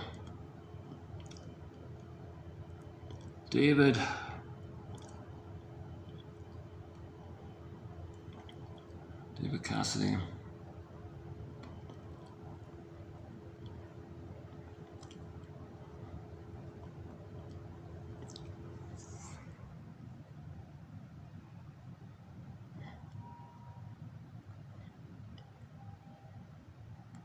It was at some kind of dinner thing. Well, let's see if I can find it here.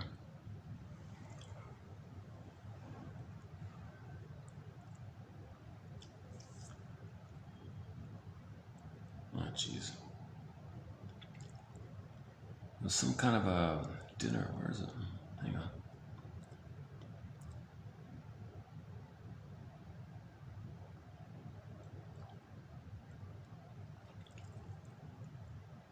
Dinner. What was it? Gala or something? Was it called a gala or something?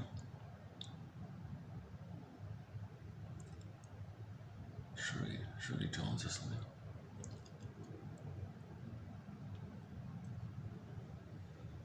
Oh, here we go. Oh, hang on. Oh, the ads. Hang on. Oh, Sean Cassidy. Oh, this is Sean. Who's Sean Cassidy? Is that the son? Oh, I thought this was David Cassidy.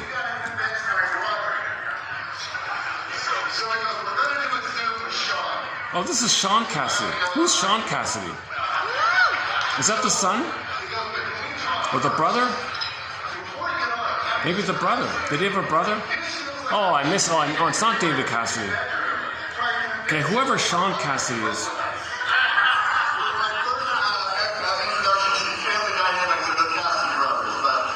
Brother. Okay, I guess this is brother. They look a lot alike. My goodness.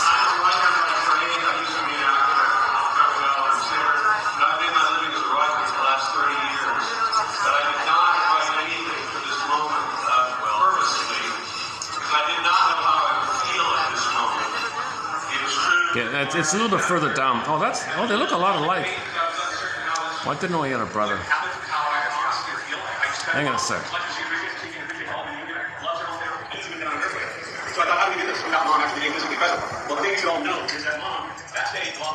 And the people at the dinner are eating and talking. They're ignoring him for the first half of this.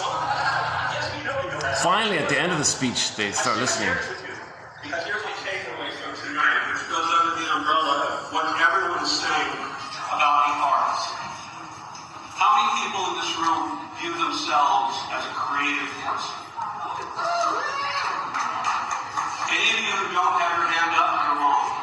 I promise you, you are a creative person. If you are organizing your children's carpool in the morning, you are a creative person.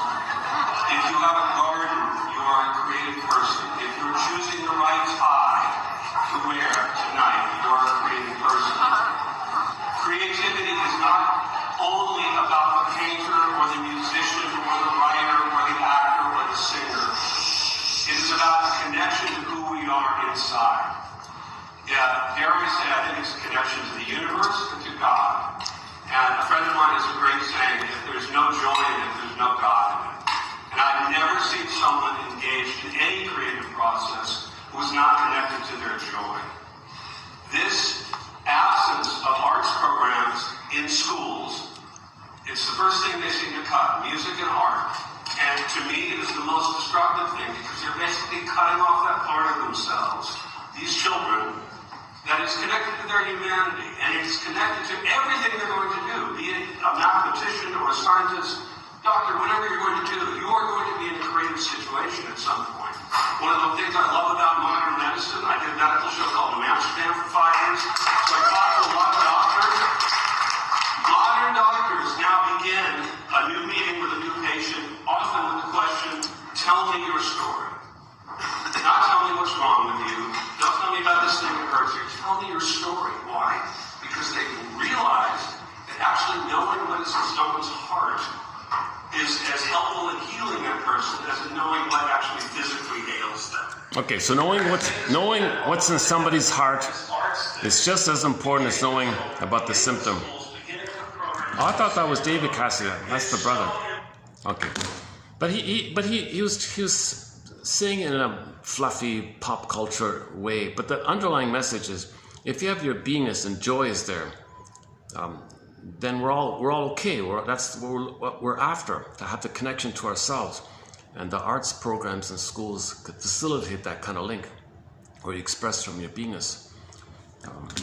But that other point as well. Oh, I see. So he did a medical TV show or something.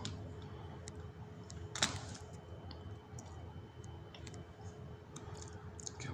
That's my first time knowing about him. Let's go back to the quotes here.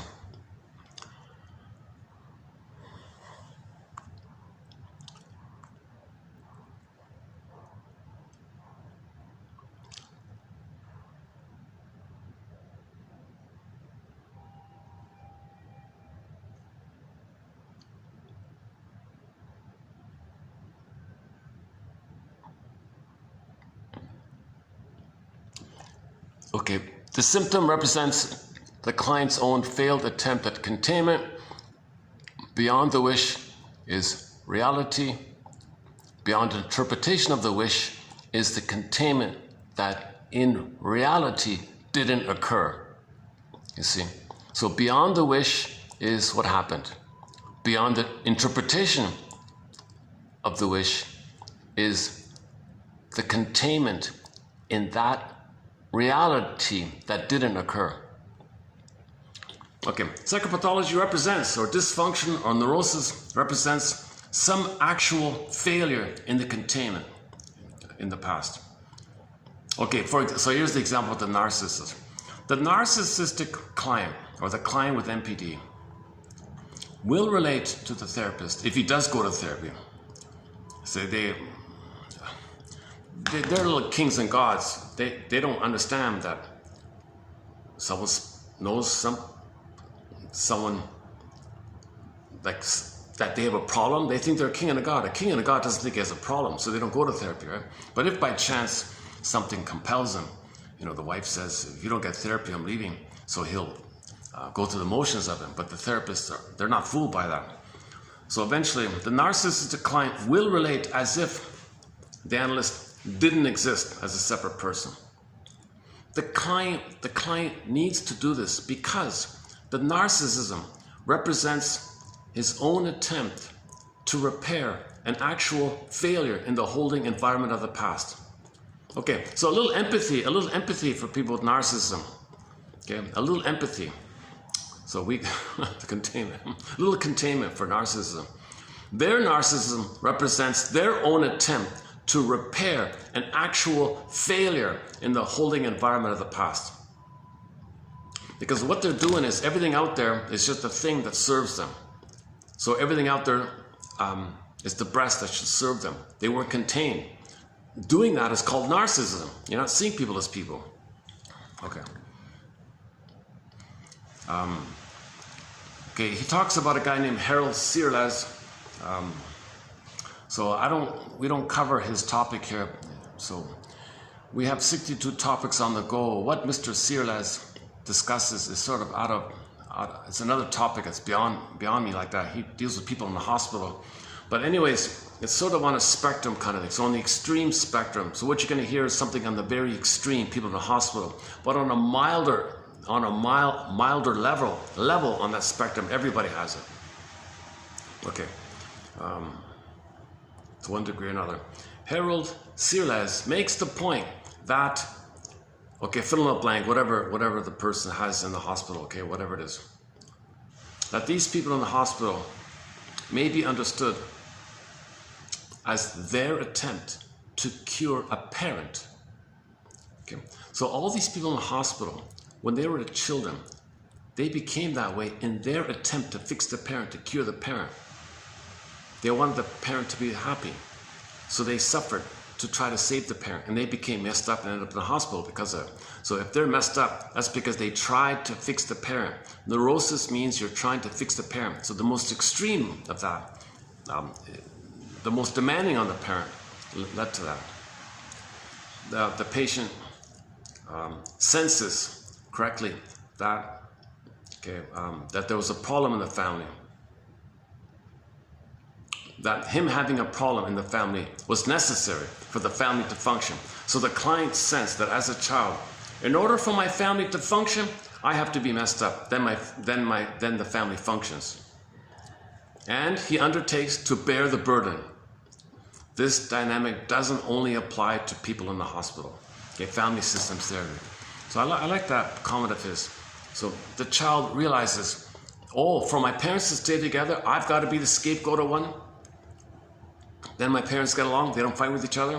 If they take all their hate and shame and put it onto me, and I gotta be scapegoated and hold their shame, and they hate me and blame me and mock me and then hate me and shame me, and I'm scapegoated, so they stay together, I'll take this burden.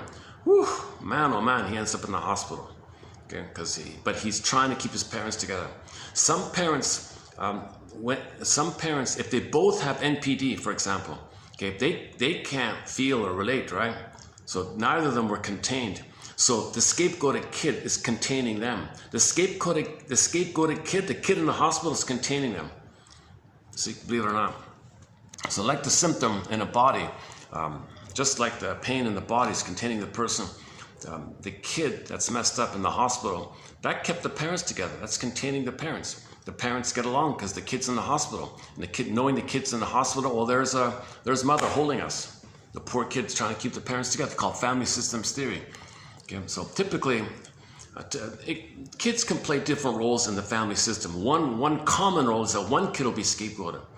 Often one kid is going to be the star, narcissistic glory extension. So one kid gets the support, gets the funds, gets the schooling, so the parents can vicariously live in a complementary, voyeuristic way that if the parent is a star, they feel like a star. If he's seen, they're seen. So they support one kid, he's the quote hero in the family. That's not going to work really. The parents aren't going to be healed. They'll feel better, it'll stabilize them a little bit, but it doesn't heal them. So the frustration's still there.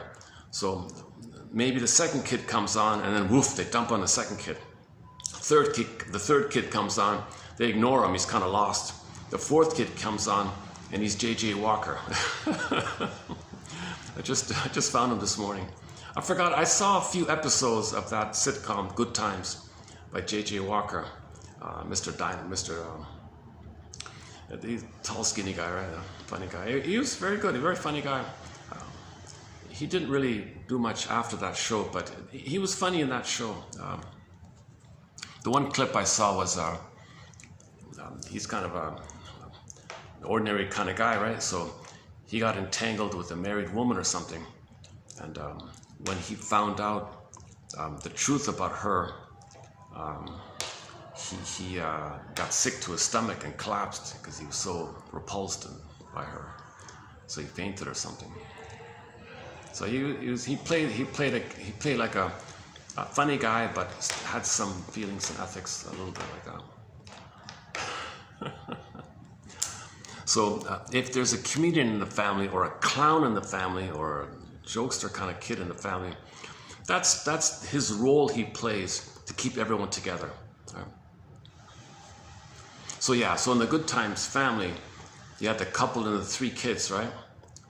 So if there's a tension between the four of them, well, he always clowned around, made everybody laugh, and made all these jokes. And we watch that show, and we see, we vicariously feel, I could feel vicariously some of the release by all his comedic routines like that. He's a smart, funny guy. He was a very smart, funny guy.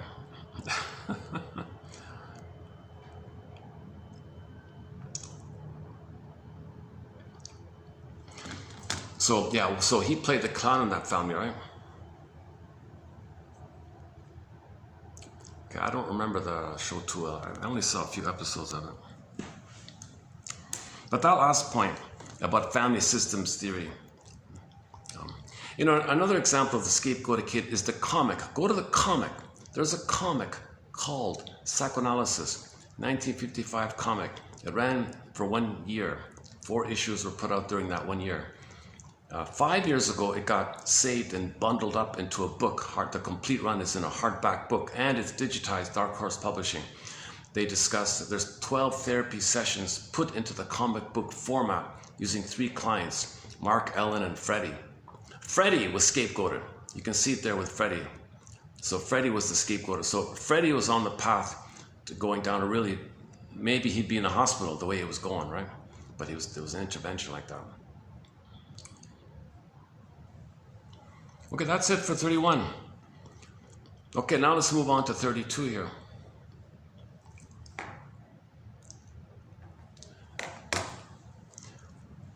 I just discovered on the topic of BPD, so coming up in the quotes in the next 3 pages, Russell talks a little bit about the BPD one. They can't have relationships. Creating chaos and failure in relationships, that's their relationship. That's the only relationship they have. Drama, failure, right? So I was thinking, and I just came across on the recommended song list there, Jim Crochet. he's got a song in there called something about the footsteps. It's about a woman who can't have one relationship. She's a playgirl kind of woman, and one guy got sucked in. He says, "Oh my God, I'm out of here finally." Let's just take a little musical break. We have one song by Jim Croce on our soundtrack, the Operator one. Operator. So he's on the phone with the operator. Operator, talk to me. He used the operator as a sounding board kind of thing. Thank you, operator. You went beyond the do. Operator. I have a paper here with the phone number, but I can't read it because of the tears on it. Can you find me the number? Let's play that. Let's play another song by Jim Croce. This one about the footprints. So this footprints one, I'm just temporarily gonna link it to the idea that if a fellow meets a woman with BPD, okay, short-term, intense, dramatic soap opera chaos, because she can't be contained. She can't be in a two-people thing. If someone tries, chaos fails. So in the song, he was caught in that kind of thing. Kind of like the J.J. Walker clip. He was caught in one of those things, and then he fainted and all that. So women with BPD, they cannot do relationships. They cannot do relationships. Okay, and the repetition compulsion and the chaos is that. And the funny thing is, I just found this Jim Croce song just before coming out here today. So musically, today it's very different from yesterday. Today was very soulful with Kaylin Johnson, and then Susan Aguilar, and Sylvia Bernard, all indigenous singers. Today it's very different here. But let's play this Footprints one. Let's take a break here. Jim Croce.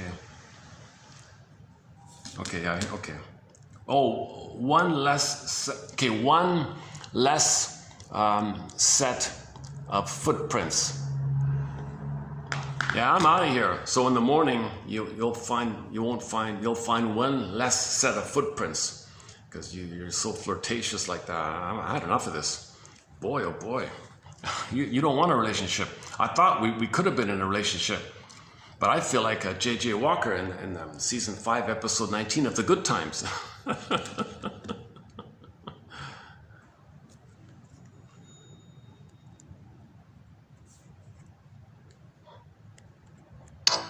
Oh, hang on. Oh, the ads. Might be. Oh, for goodness sake. These ads are unbelievably annoying, aren't they? What's that? Where is it?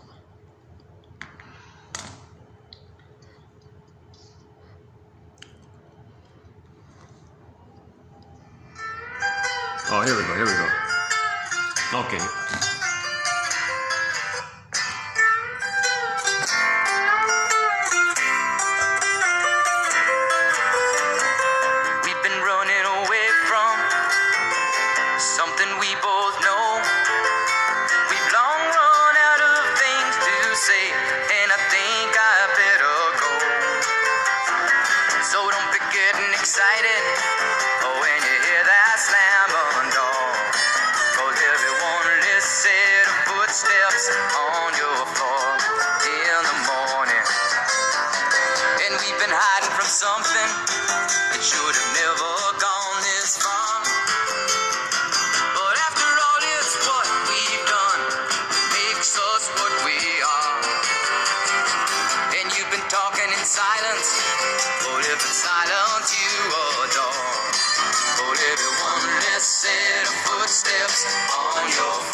Sorry about that.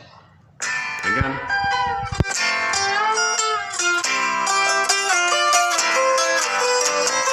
We've been running away from something we both know. We've long run out of things to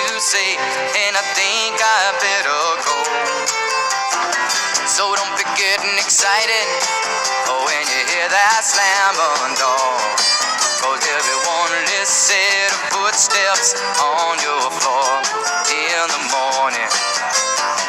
And we've been hiding from something that should have never gone this far. But after all, it's what we've done makes us what we are. And you've been talking in silence, but if it's silence you adore. But every one less set of footsteps on your floor in the morning. But every one less set of footsteps on your floor. One less man to walk in. One less pair of jeans upon your door. One less voice a talking. But tomorrow's a dream away. Today has turned to dust. Your silver tongue has turned to clay, and your golden rule to rust. If that's the way that you want it, well, that's the way I want it and more. Cause every one less set of footsteps on your floor in the morning.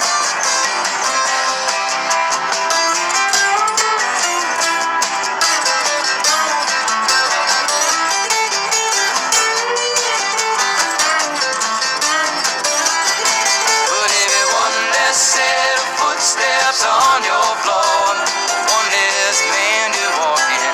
One less pair of jeans upon your door. One less voice to talk in. But tomorrow's a dream away. When today has turned to dust. Your silver tongue has turned to clay, and your golden rule to rust. If that's the way that you want it, that's the way I want it and more.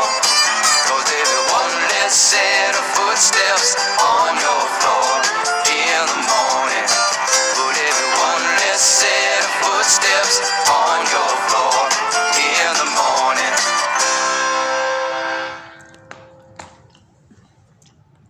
So he realized this woman, okay, this playgirl woman that he got caught up in, cannot have a relationship. Women with BPD, they can't calm down. They can't feel, quote unquote, two people. They only have the chaos and the anger and mother not containing them, and the anger and the monster within, and they create that chaos with others. So that's why there's a promiscuity, because it's just cycling around all the time. And that cycling around is the connection to the monster within. So he said, I'm out of here. And J.J. Walker in the sitcom, he collapsed because of it when he realized, oh my God, I can't hold this. I can't hold all this. He collapsed. He fell down.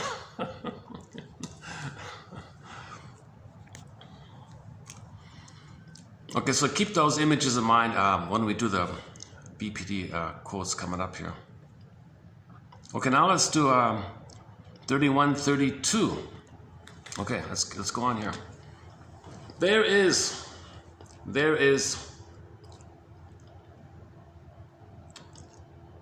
Okay, so after the therapy process, there is then a new and powerful sense of something which has been needless and self-destructive. Okay, so after you do the morning, after you do some kind of therapy process, there is then a new and powerful sense of something which has been needless and self-destructive. A lot of the sadness is this, the sense that the client has now that things do not and didn't have to be this way. The past is owned by the client in a way that is new. That's part of the grieving. It didn't need to have been like this, and it doesn't need to be like that. And my whole life has been like that. I didn't need it. It was all, I could have let that go decades ago. So there's a sadness of the loss of time, the missed opportunity, living like this. Okay, next one here. The richer, more authentic feeling that the client has about the treatment almost always brings forth conviction, something new about the past that carries conviction. Again, the richer, deeper, more authentic feeling that the client has about the treatment almost always brings forth something new about the past that carries conviction. See, I try to compensate by drinking too much coffee, and it makes me slur a little bit when I speak. Yesterday was okay. I just drank one. Today I drank two. A mistake.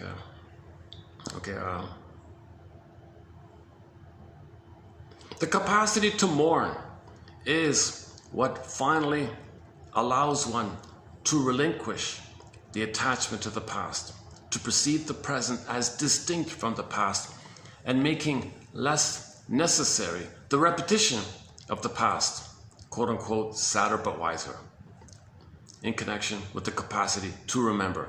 So we want to be sadder but wiser. So in the paranoid schizoid mode, okay, you're projecting paranoia, always seeing danger, permanent emergency. So you're not really feeling, you're just in this, you're operating mainly from the amygdala place, but from the hippocampus place later on, you see the third side of the coin, everybody loves or cries for love, people are impaired, people were uncontained, unheld, okay, and their dysfunction reflects not being held because the schedule was used, the bottle was used, and all these things. So we're sadder but wiser. The capacity to mourn is what finally allows one. So emancipate yourself from mental slavery, sings Bob Marley. Okay, emancipate yourself from inner tyranny, from the monsters, like that, from the beast.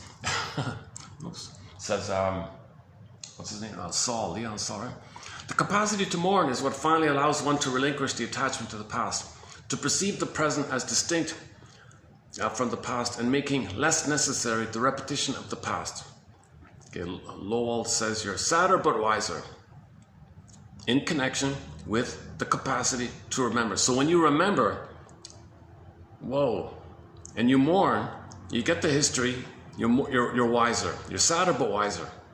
Because in the delusional place, you don't feel anything. You're just in this delusion, I'm a king and a god kind of thing. So there's no feeling or sadness. So you just blame people all the time, and you're manic.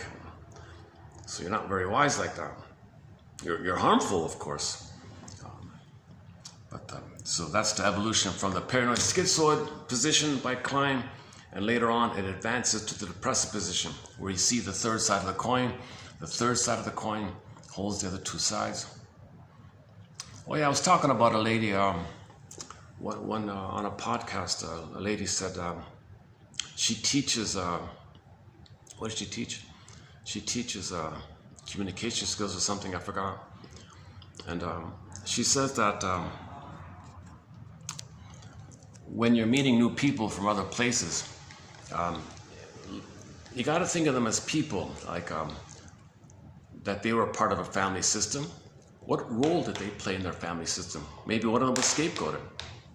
Maybe the place where they came from was plundered and pillaged, and they were victimized by that. Or think about their occupation. Oh, you're a mechanic, auto mechanic. My uncle's an auto mechanic. So you find common out. So think about them as people like that, rather than, oh, he's from this place, therefore he's that. And then that's prejudice like that.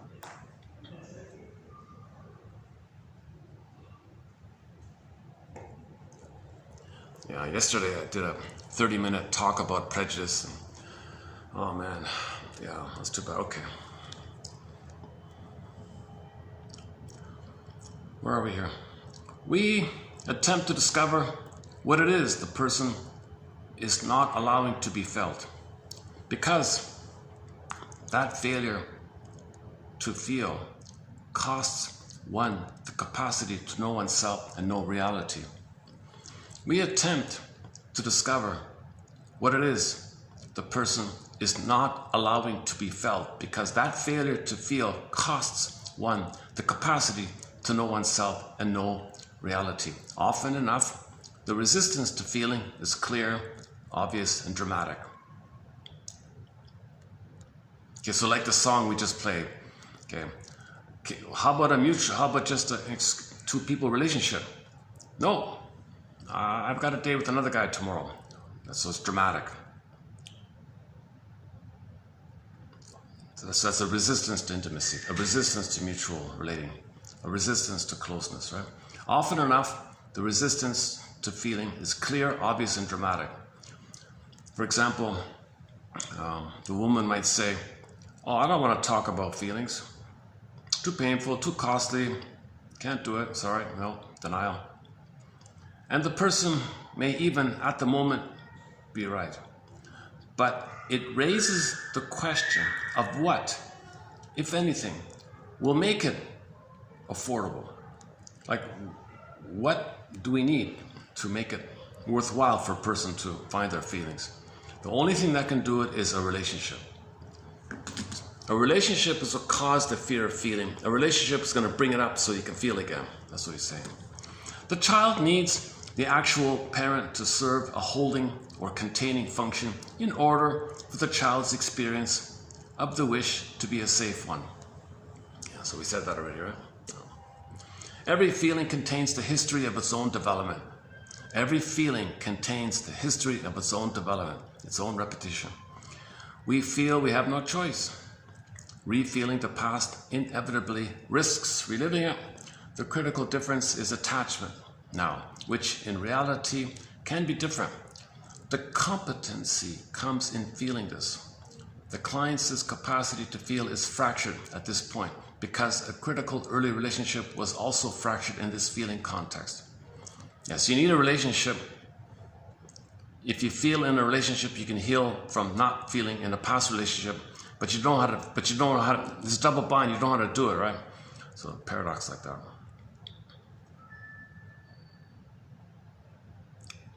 So you have a chance to heal and feel if you connect, but you're afraid to connect because you don't know how to feel due to the past trauma. All right, next one.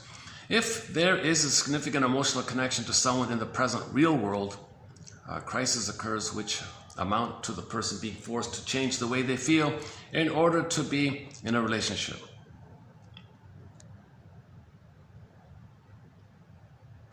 Repetition of an emotionally crippling loss. Okay, so yesterday we were talking about masters and axiom. Self-activation. So let's say the woman in the song wants to connect. Self-activation. I want a relationship. I want to feel in a relationship. I want to get to know him and have empathy with him. I want him to see me and I want to see him. And I want that intimacy like that. Self-activation triggers the original failure, lack of holding, lack of containment, okay, where the feeling got arrested in its development. A lot of pain like that, the monsters within. And when you feel all that and you're not aware of it, then the defense mechanism, no, go away, I have a date tomorrow with another guy. So her playgirl routine or whatever is a defense against feeling. Her manic living is a defense against feeling. If there is a significant emotional connection to someone in the present real world, crisis occurs which amount to the person being forced to change the way they feel in order to be in a relationship. See, in order to be in a relationship, you got to change the way you feel. You're going to feel differently, right? But you don't know how to feel more widely, more broadly. You only know the feeling related to the pain of the monster and how you made the pain pleasurable, and your behavior is to camouflage it. That's the only thing you know. The repetition compulsion serves as a reminder that we have not yet found a way to feel differently. Now there it is there. The repetition compulsion serves as a reminder that we have not yet found a way to feel differently. That's a great line. This is classic Russell here. The repetition compulsion serves as a reminder that we have not yet found a way to feel differently. It represents a specific failure in development. Repetition compulsion represents a specific failure in development. It's an unfinished task. In its broadest sense, the repetition compulsion is attachment to the past. Another zinger. Repetition compulsion is attachment to the past, which to that degree destroys the present. You're not living in the present. You're destroying the chance to live in the present, because repetition compulsion means you're living in the past, lingering in the past. The present is just a new edition of like a reenactment of the past. So the past is transferred to the present, so the present is still the past, like that. Living the past is its own kind of self-harm, doing this, self-defeating. But the seeds of emotional growth reside in the repetition compulsion. So when you repeat, you're going to find those seeds that are stuck under the cement, and see if you can get those seeds up. from the cement. Every feeling has its own epigenesis, the history of its past, and the thrust of its development. The concept of development is assumed in the notion of affective competence. Melanie Klein, 1952, was among the first to speak in terms of the epigenesis of affect, the evolution of the capacity to feel, the developmental evolution of the capacity to feel, right? Just like the baby can't do math, later on he can do math, well, but the feeling development. You want to develop to the depressive position. The earlier one is the paranoid position. So you want to develop the depressive position, third side of the coin, versus either or. Now, for example, the depressive position gave the ambivalence that it's not either or, it's both and. So I guess you gotta find the third side of the coin. Okay, everyone loves or cries for love. That kind of thing. Ubuntu. For example, the depressive position follows the schizoid, paranoid position because the capacity to feel how you'd feel bad if there was a loss. That's okay. So the depressive position is what allows one to relinquish the prior paranoia place. That's the prejudice place.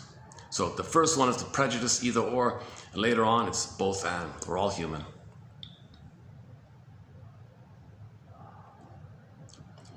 Okay, I like this idea. It's not a bad one. One way to think about people's limits of feeling, he calls it certain parameters. Narcissistic parameter, BPD parameter, acting out parameter. Those are like parameters, like strategies, but use the word parameter to convey the limit of these strategies, right?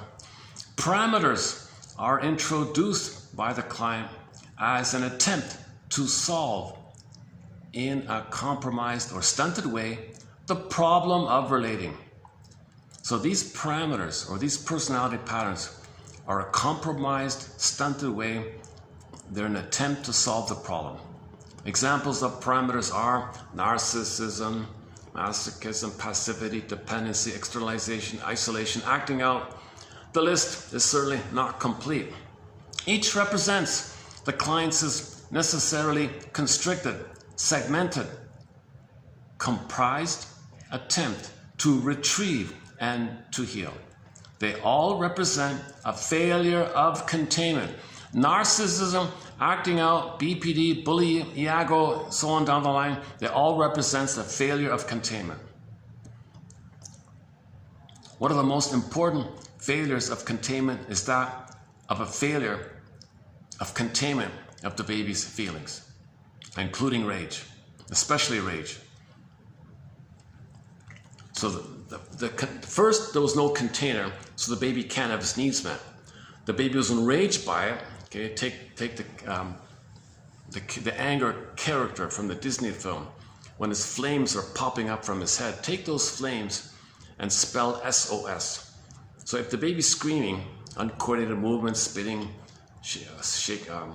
vomiting maybe, or obviously he's distressed. You can see it in his face. You can hear it vocally, bodily, visually. So the baby's in peril. He thinks he's going to perish. He's in rage. It's his final pathway. It's a signal. It's an SOS signal. The baby's rage was the buildup of fear, poof, anger, rage, fury. So when the baby gets into fury place and the mother can't hold it, mother can't soothe it, again, failure of holding, failure of containment, failure of soothing. So all these parameters represent that. So in other words, narcissism means your mother rejected your feelings, rejected your needs, and then you signaled your feelings about it, and she rejected your signals. That leads to narcissism, okay, and acting out, prejudice, schizoidism, Iagoism, bullyism, okay, or clinging vinism, or etc. Okay, all the oral fixation, all of the oral fixations. Oh my God, all of the oral fixations. All of the oral fixations. Okay, that whole long list. That's also reflects a failure of mother continuum. Why does the mother fail? Okay, that's a 10-hour video to go down that path. Part of it is she wanted to jiggle the bountiful teats to the men at the office. She wanted to jiggle the memories at the office because she transferred her demanding mother onto the world. All the men were the demanding mother, and her mother originally hurt her, so she's in self-defense, transfers that mother onto all the men. In self-defense and protection, she wants to control and fight back with all the men, thinking it's the mother. How does she fight back? Seduction has power. Women intuit that baby boys imprint on the breast. The first mother's the breast. The baby's imprint on the breast. There's a failure there. Okay, so women know, hey, wait a minute. Women have memories. They have the teats. So they jiggle them. The men are imprinted, spellbound, hypnotized. That's her power. Self-defense. I control you, mother. I hypnotize you. Her hypnosis, her spellbinding power by jiggling the memories, jiggling the bountiful teats, that's to hypnotize the fellows. So because she has this agenda to battle with the mother onto the men sending it for the mother transfer past to the present, okay, she's not going to nurse the baby. She's failing the baby like this. The baby's not being held. The baby's not being nursed because she's too busy wanting the bountiful teats to jiggle at the men of the office. That's just one of many, many long list of examples of why a mother is not doing this. Okay, and then you got to go into the fairy tales to cover some of the other ones. And then the baby's going to be enraged. Of course the mother's not going to care. She'll say, oh, here's the pacifier. I don't want the pacifier. Okay, she dips honey on a rubber pacifier. Maybe it's a trick, like it's a shaming trick.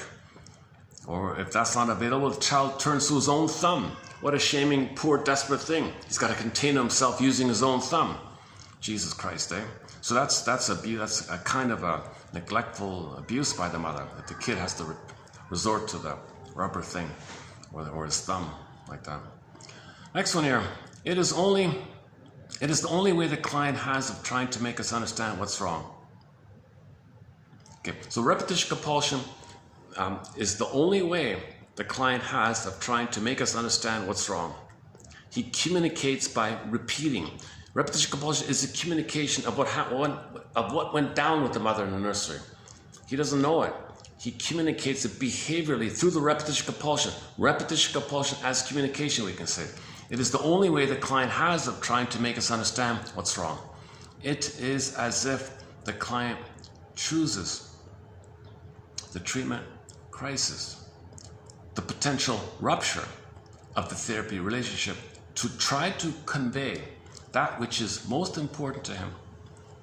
And worse yet, he does so not in words, but by recreating the anguish for which he came to treatment to begin with. We can also call this a kind of resistance to putting it into words. A situation arises where the need for some kind of understanding and containment is at its greatest, and yet the resulting situation is such that it is least likely to occur. That's why counselors or therapists don't want to take BPD clients, because they're determined to crash it.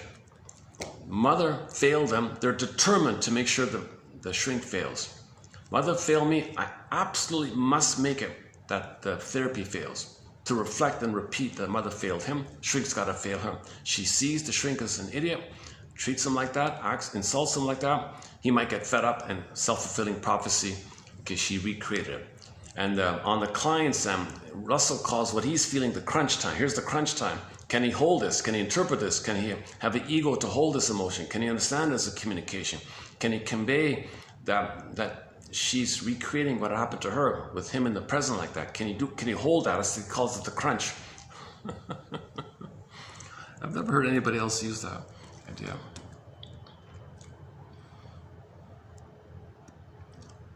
The transference is a species of the repetition compulsion, and what is being focused upon here for the borderline are those situations where the treatment relationship itself is seriously threatened by the need to repeat. And this is because relatedness is the unmastered task of the borderline.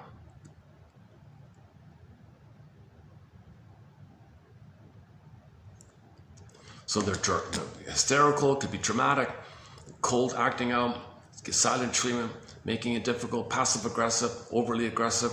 So they're doing everything they can to make sure the therapist fails, because mother failed. They have to see, they must see the therapist fail. So at some point, they just might quit.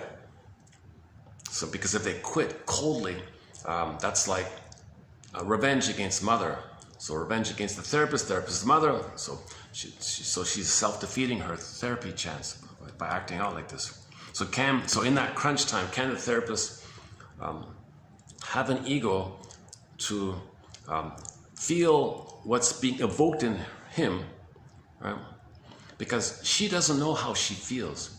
The only way she can know how she feels if she can coax the other person to feel what she doesn't know she's feeling, right? So she doesn't know what she's feeling. She coaxes him and prods him to feel what she's feeling unknowingly. So eventually she can see by the therapist's reaction, oh, is that what I'm supposed to feel? Is that what I feel? I made it happen in him. So can the therapist crunch time, can he hold that?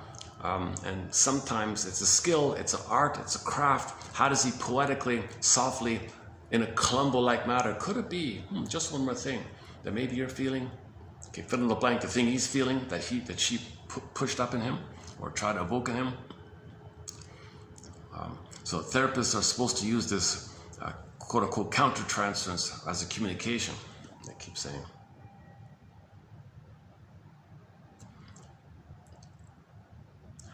For those whose primary developmental failure lies in the area of the capacity to form human relationships, what we see over and over again is a replication of this failure.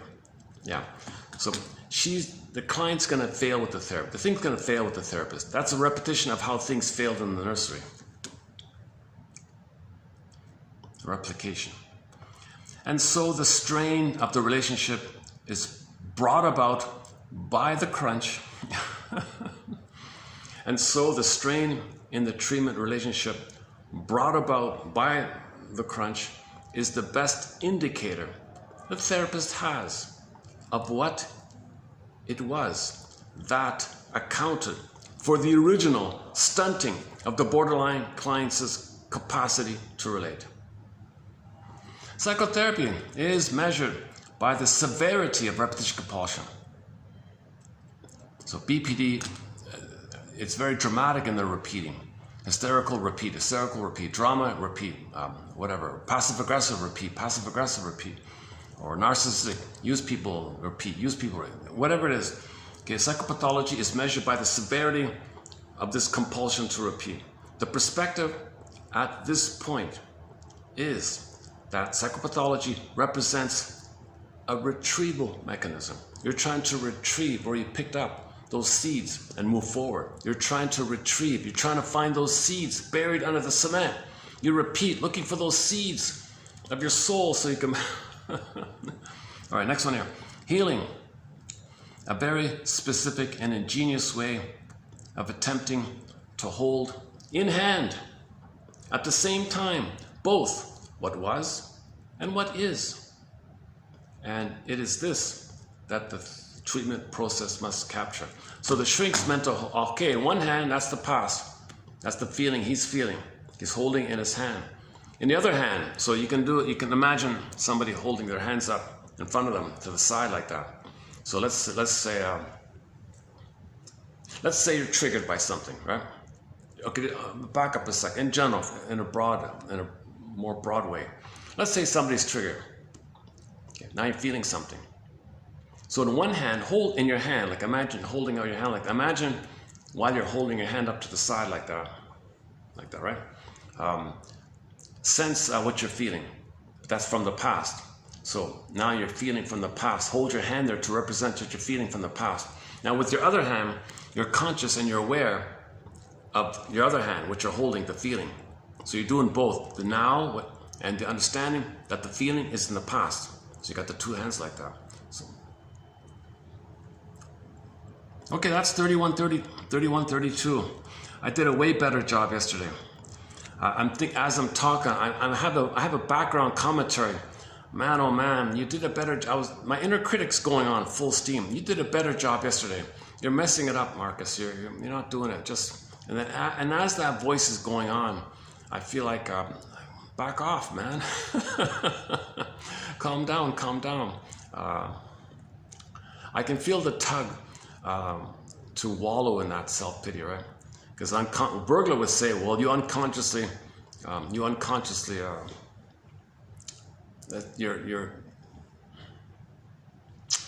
Berger says conscious unhappiness is a cloak for unconscious happiness. So if I make myself consciously upset by comparing yesterday to today, he would say, yeah, that's psychomasochism. You're defeating your chance to do a good video today, and you're using the excuse of yesterday's video as a chance to he would say your unconscious is using the mishap of the tech issue yesterday as an opportunity to criticize you, make you consciously unhappy, and you unconsciously like it. Big question mark. I don't understand that fully, but anyways. Okay, let's take another musical break here. Let's play. What was I gonna play? I was planning on. Oh yeah, before I forget, we have one song by a Nigerian pop diva, from Nigeria. Her name is Omawumi, written as one word. It's a fun. So we have one of her songs is called "When the Boss Is Coming." Just sort of a fun dance, very danceable, fun pop song. I've played it a few times. But she's got another song that's sort of her main hit, called, I'll tell you in a minute. And I don't play that one, but I noticed this morning as well that some dance troupe did a little dance thing in a bar in Nigeria, some club or something, with that song, with her song in the background to that song. It's a fun kind of a dance thing. It's kind of whack. It's very energetic like that. So I thought, why don't we, in tribute to Omawumi, why don't we play that other song of hers with this dance team doing a routine with it. They were very active and fun about it. Omawumi, hold on a second. What's her name again? O-M-A, right? Wumi.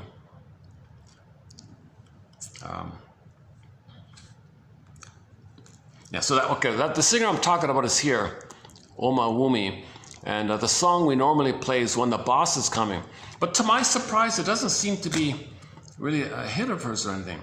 I think that's her best song. I think that's her best song, personally. But her main hit was earlier called "If You Ask Me." Yeah, her big hit is called "If You Ask Me." This is from a decade ago or something. So here's Omawumi's song, "If You Ask Me." It might be, this might be copyrighted. Oh, maybe, who knows, maybe, let's see. Yeah, this is in a bar. This is just somebody in a bar, in a nightclub filming, so it's dark like that. So let's take another musical break here. Okay, if you ask me. Now the song is, okay, the music is Omawumi, but the dancers are some dance company hired by the club, I guess, to entertain the drinkers. So this might be like an upscale kind of, I don't know, bar or something, somewhere in Nigeria. I'm not sure. I'm guessing it's Nigeria. Oh my God, I have no idea where this is. It doesn't say where it is. Anyways, the song is called "If You Ask Me." The singer is Omawumi from Nigeria, and that's the audio, and I'll play some dancers dancing to it. Okay, here we go. Finally got it.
Okay, now let's do part 3 here. Now let's go to 32, 33. 3 or 4 here. A parent. 510 here. Okay. A parent gratifies real needs and contains the wishes of the child in the service of the child's development. The child experiences the competence of the parent in the relationship where that exists and makes it his own. That competence, that skill, makes it his own. It's wired in. Where the competence doesn't exist, the child does the best he can on his own. He pays a price, namely compromises in development, and will necessarily seek out relationships in the service of a repair. So we're always trying to repair. We're trying to recreate, repair. You can't. No one in the present can be your mother in the past. You're not in the nursery. You can't. But that's what you kind of hope could take place. Okay, deficits in the capacity to relate, the so-called parameters mentioned earlier, narcissism, okay, dependency, acting out, externalization, isolation, etc., can be discovered in the treatment relationship to derive from an original failure of containment of rage in the early attempt to relate. So deficits in the capacity to relate. Okay, you can use one of the parameters. Okay, so these parameters, narcissism, BPD, etc., schizoidalism, acting out, prejudice, they all reflect a deficit in the capacity for mutuality, to relate. This can be discovered in the current relationship. We can discover this derives from an original failure of containment of rage in the early attempt to relate. All right. At the point where the objective, dispassionate, lucid character of the treatment has failed to solve the problem itself infects the relationship. Okay, so the therapist is trying to be neutral, calm, matter of fact, or feedback. But for the BPD, they freak out. That's a relationship. You're giving me feedback. You're trying to contain me. My mother was supposed to contain me. She hurt me. I reject you trying to contain me. I can't accept you trying to contain me. I can't accept validation. I can't accept this. I'm going to crash it. At the point where the objective, dispassionate, lucid character of the treatment has failed to solve the problem itself infects the relationship. This happens reliably, but the reliability never makes it easy. Okay, for example, the client said, quote, "I dreamt last night that I was trying to tell you something and you were not understanding me." Go on. "You always say that. It just proves you don't understand me." It is useful to focus on the part which can be difficult. The point where both therapist and client occupy an emotional paradox. They both preclude and require each other. We sometimes call it a transference bind. Like a double bind kind of thing, a transference bind. But this simply means that, like Breuer, we have no idea what to do except bail out. So Mr. Breuer, it all started with Mr. Breuer. He had one of these BPD women come in, and then so he bailed, right? That's the birth of psychoanalysis, Miss Anna or something. Oh, he made a side joke here. Apparently there's a gossip or something. Somebody said that that when the Bertha, her name was Bertha, right? The first case, number one, right? The first psychoanalysis case was Miss Bertha, nicknamed Anna O or something, but her real name was Bertha. There's a stamp, by the way, in Germany they have a stamp of her. Bertha Pappenheim or something. So this Bertha woman went to Mr. Breuer and had a transference. She was obsessed with him. He didn't know what to do, so he his neutrality failed. His attempt to contain her emotions, her rage, her needs to interpret failed. So he bailed, right? And then, so Breuer called his buddy, Sigmund. Hey, Mr. Siggy. Hey, Siggy Smith. What's his name? Sigmund. I've got a lady here. I can't handle her. I can't contain her. You want to try? Sure. Send her along. And then Freud noticed. The woman said to Freud, I just want to talk. Can you just listen for Pete's sakes? Can you just sit there and listen and shut up? Okay, I'll listen. And she told her story, and she wept, and she was crying, and her symptoms went away.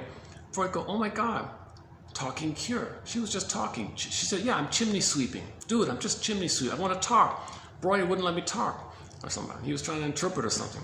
So that's considered the birth of psychoanalysis, the talking cure. Something like that. I'm probably mischaracterizing it here. It doesn't feel perfectly right, but he made that. So the side comment was by Russell was that Freud's wife. Hey, hubby. What if that happens to you? What if some pretty lady goes to you and she's madly in love with you? And are you gonna fall for it? What are you gonna do, man? Oh, don't worry. Breuer was a handsome dude. I'm an ugly dude. That's in the. I don't have it here. That joke is in the article.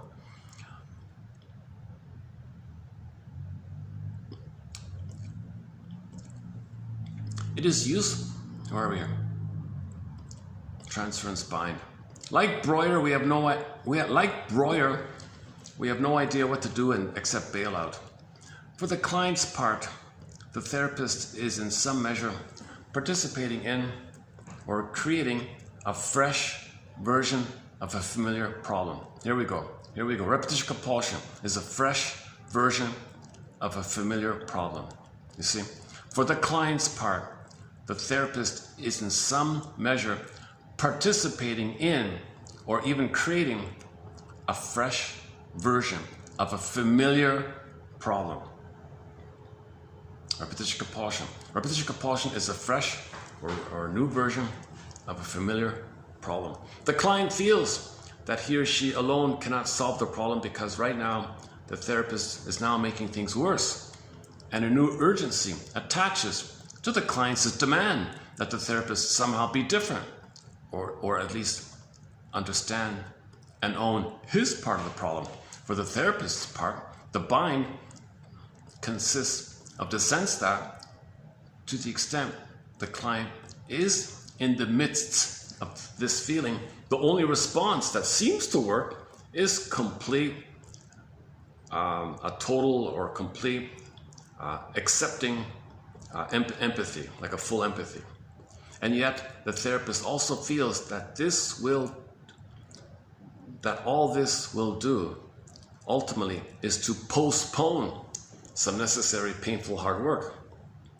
Perhaps empathy plus some critical difference in feeling and perception, which the therapist suggests.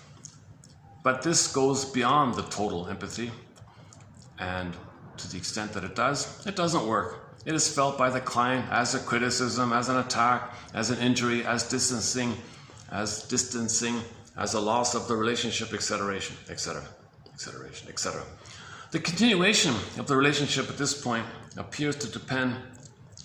The continuation of the relationship at this point appears to depend on the sharing of the problematic mindset, and yet it is equally true that the continuation of the treatment relationship depends on sharing a reality other than the problematic mindset. So she's fully in the past, right? He's got to somehow find a way to introduce the present. Let the present be here. Let the present exist. But she's living in the past totally. And what does she want in the past? Somebody wants to come in here. Hold on a second.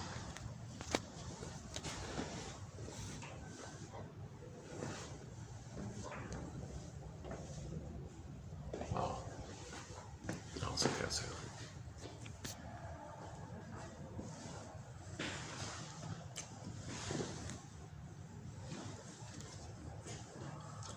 I might have to vacate this room pretty soon. It's 5:30 already. Okay, let's hurry it up here.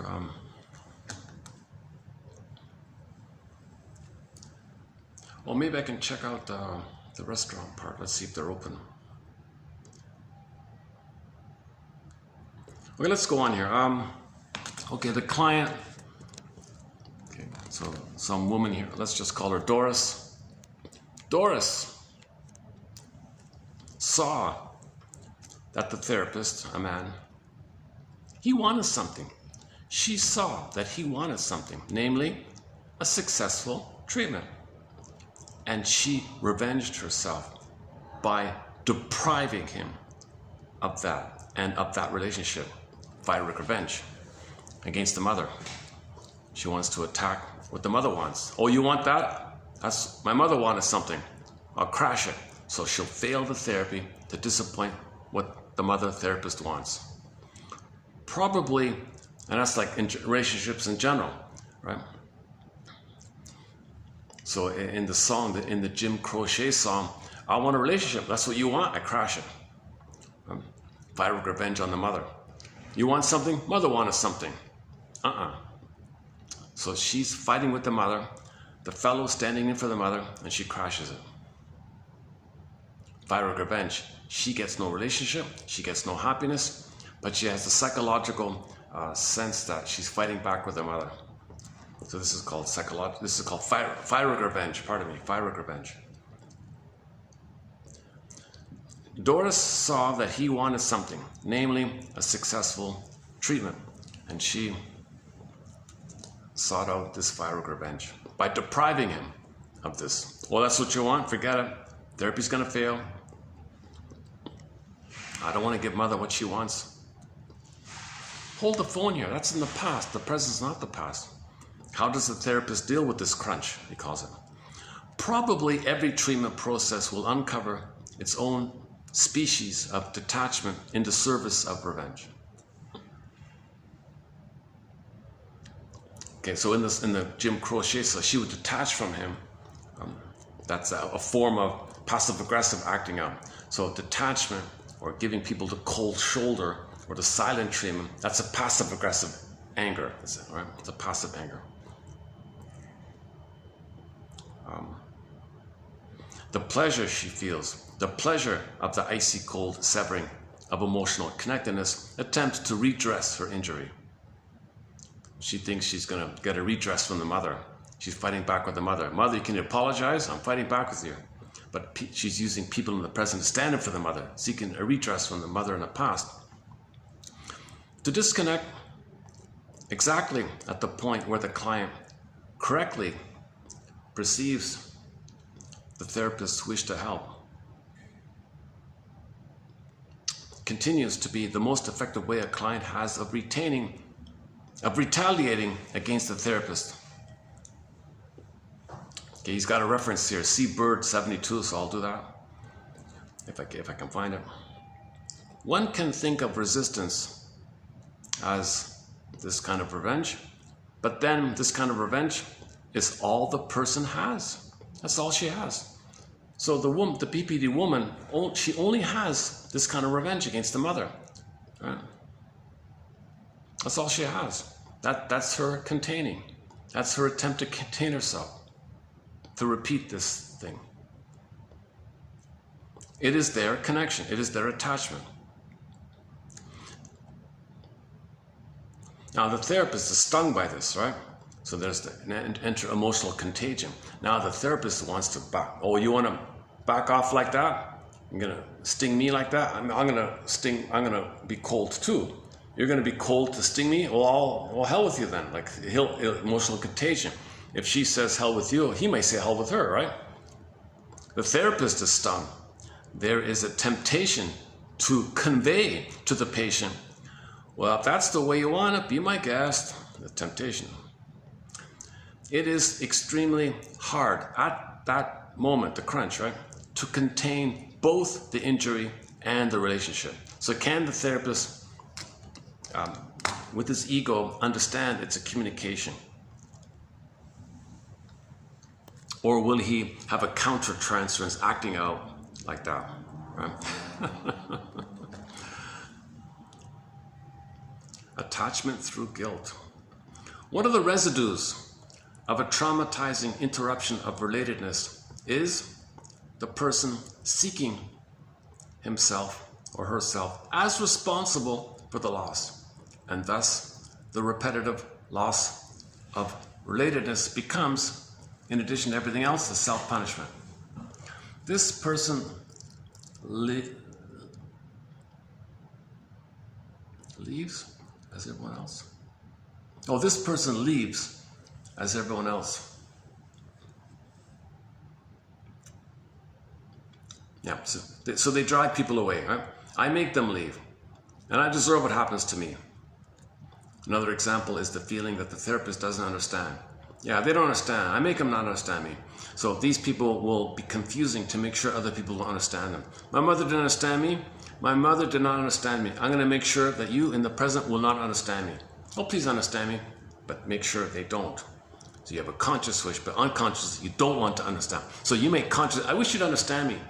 Unconsciously, no, they don't want to be understood because that's their attachment to the mother who didn't understand her. Right? So for example, the cycle is the client, so Doris feels misunderstood.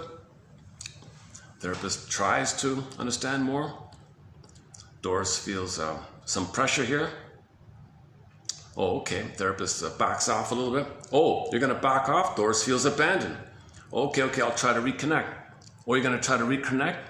And Doris feels misunderstood, pressured, anxious, angry.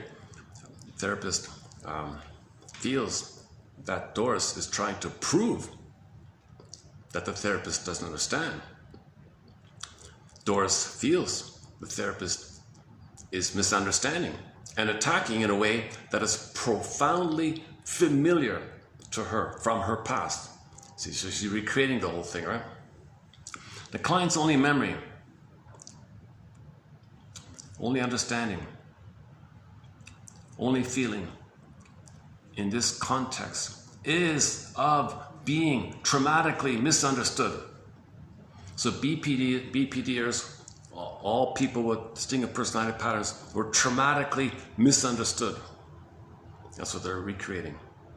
There is a paradoxical protective safety of desperation in the repeat of that experience. The repeat is the teddy bear of this. This traumatic misunderstanding is the teddy bear. And they're repeating it, that's the teddy bear. So they can't let go of the teddy bear, right? Their own teddy bear. From the client, children can leave the teddy bear mother gives them to remind them of the mother, but they don't have a teddy bear of a reminder of a loving mother. They created a monster, and that's their teddy bear. You can't develop from that, right? To abandon it is to abandon what little there was. From the client's point of view, feeling misunderstood is the only way of having a relationship at all. The only way of having any kind of a relationship, they think, is to be misunderstood. I want to make you misunderstand me because mother misunderstood me. That's the only relationship I'm capable of. That's my parameter. That's my parameter. Just kind of. Okay, that's it. Is that it? Why does this feel much shorter? Why is that? What was that? 33? Did I miss something here? The parent gratifies the needs, deficits.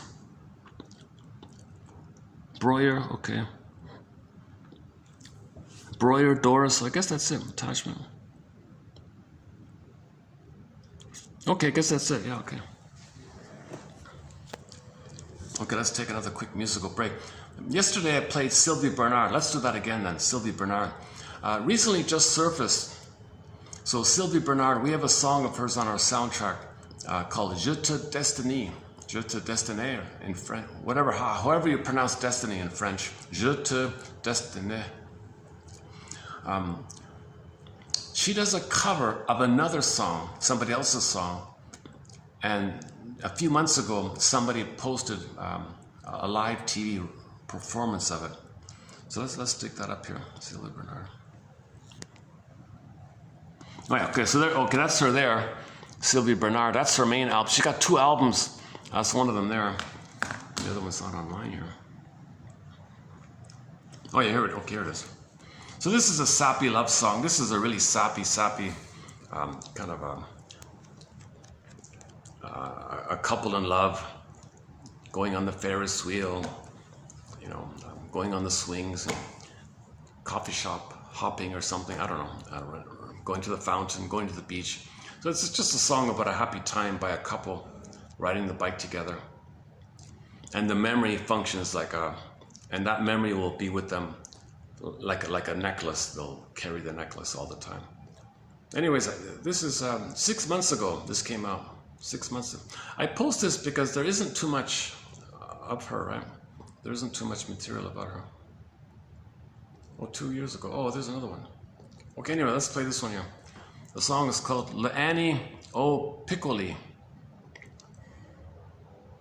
Jouer les choses de la vie.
And yesterday we followed up with the video called Children of the World, where she makes an appearance in a Willie Dunn and Susan Aglukart. And then we played Kayla Lynn Johnson's excellent song called Gentle Warrior. Yeah, let's do one more. Now let's do part 4 here. Let's see, how's the time? Okay, one sec. Okay, let's dig it up here.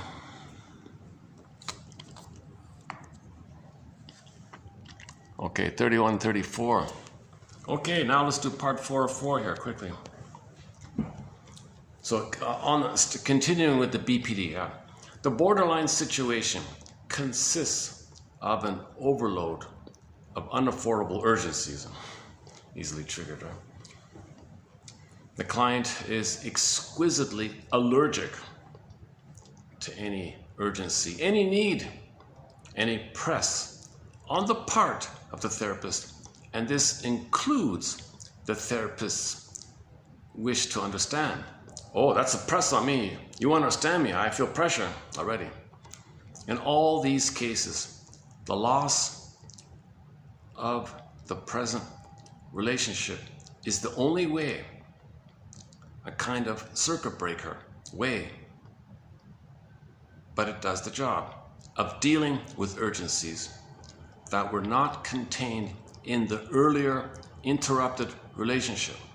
But now, as them, the interruption leaves unresolved the urgencies inherent in the capacity to feel.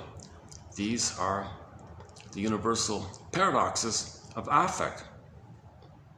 So there's a whole confusion here. Is it you? Is it me?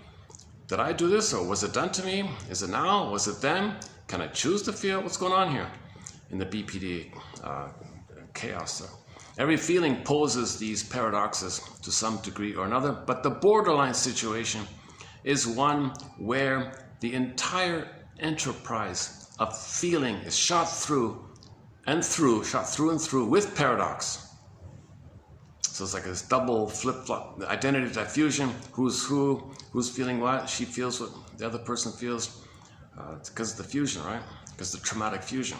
There is an overwhelming urgency for these both things.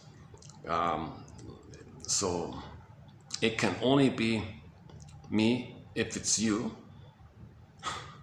It can only be you if it's me. I am both entirely responsible, entirely victimized. We are both 100% responsible for what occurs. The present is sacrificed to the past in order to make the past alive, real, and present. Yeah, so the present is gone. You're sacrificing the present in order to relive the past, make the past be present, alive and real. I can choose what I feel only by feeling what I don't choose. Yeah, I can choose what I feel only by feeling what I don't choose. So that's the chaos of it. The way out is the growth of the capacity to feel. The need to grieve, to heal, and to live is more real, finally, than the need for revenge or for guilt or for the past. But only by feeling this as part of the paradox, as a present attachment, can the past be known as such, and relinquished can't be done alone. Okay. So there's some kind of point where apparently where they would rather live in the present than do this repetition of the past. Can't be done alone. Okay, the treatment relationship gathers in the fragments, the shards of the earlier fracture. The therapist's job is to contain his own urgencies, that is, to use them as signals. The major resistance in the treatment process is the resistance to the therapist feeling the client's inner reality. Ego strength consists of the capacity to use affect as a signal. So your awareness of your feeling means that you're aware that your feeling is a signal. It's a communication about a wish or a need that's underneath it, triggered now of the past. The past triggered, you feel it now, it's present.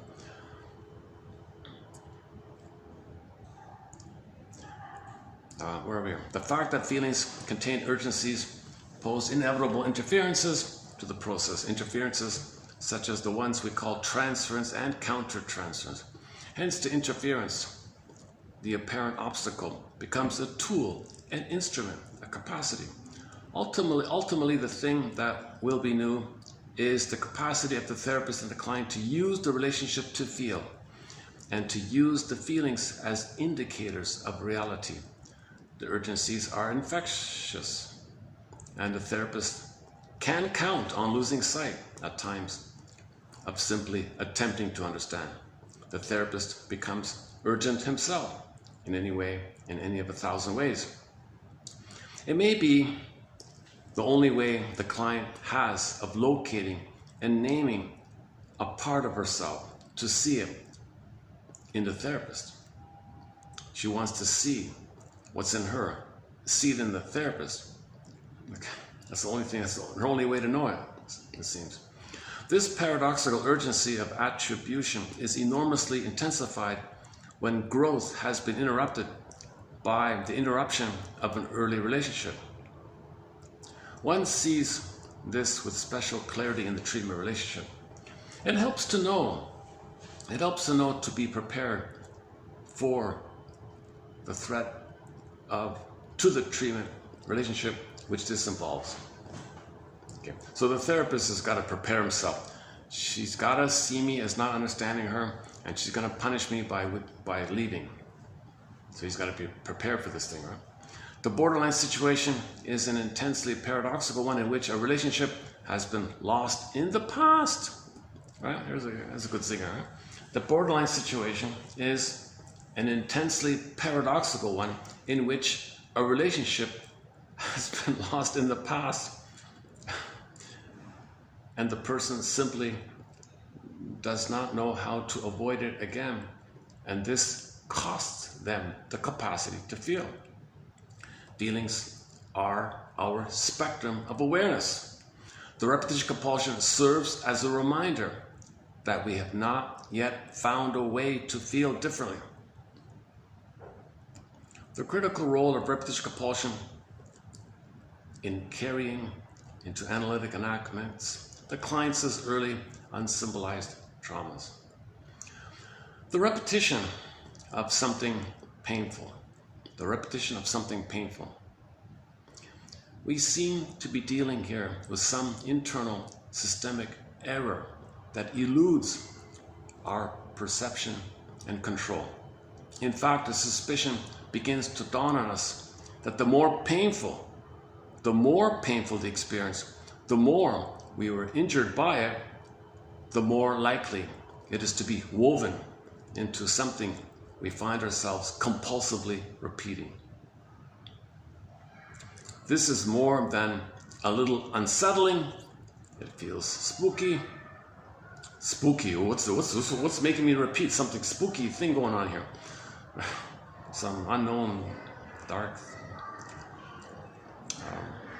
Berger called it the daimonian energy. Daimonian, just a nickname. There is some powerful resistance that appears to operate against all efforts at learning to anticipate, to avoid, or to alter the painful repetition. There is some resistance that appears to operate against all efforts at learning. Oh, okay. So there's something blocking you. There's something blocking you from awareness. The repetition compulsion is trying to teach you something. The repetition compulsion is education resistant. Yeah. The repetition compulsion and trauma are profoundly connected.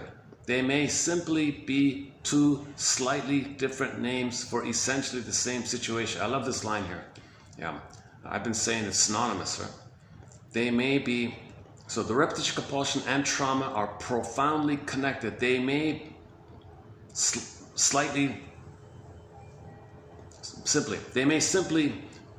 be two slightly different names for essentially the same situation. Trauma is that which gets compulsively repeated. The original trauma takes a toll, creates an injury, leaves a scar, the mark of which is its repetition. The mark of the trauma is the repetition. Like a scar, right? Like you're walking along, and maybe your arm hit a post or something, and you got a little cut, and there's a scar there. Okay. So the scar of weaning trauma is shown by the repetition compulsion. Repetition compulsion is a scar like that. This is a permanent wound like that. The temptation is overwhelming to blame something, anything outside ourselves. In the long run, it is only the fact of the repetition itself that has any hope of making us realize that the odds of it happening by chance or indeed from any factor at all outside ourselves reaches the vanishing point. Yeah, that's a good. Let's end on that note there. So you want to get this blaming, this idea of blame. You want to get to a vanishing point. The temptation is overwhelming to blame something, anything outside ourselves. In the long run, it is only the fact of the repetition itself that has any hope of making us realize. So your hope to realize is with them. It's by the repetition compulsion, because it's the id monster. The monster is from within. Your only hope to stop blaming is from this monster. Your only hope to stop blaming is this monster inside. Your monster inside is giving you hope to stop blaming. The temptation is overwhelming to blame something, anything outside ourselves. In the long run, it is only the fact of the repetition itself that has any hope of making us realize that the odds of it happening by chance or indeed from any factor at all outside ourselves reaches the vanishing point. 3134. Okay, there it is there, okay. This is under 3 hours, eh? Yesterday it took me 4 hours. Huh? But this is totally different from yesterday. This is a totally different video. I was in a good mood yesterday. Today I'm not speaking so well today. A lot of mistakes. So once again, your mission. Let's dig up the song here. Should you choose to accept it, submit it for your approval.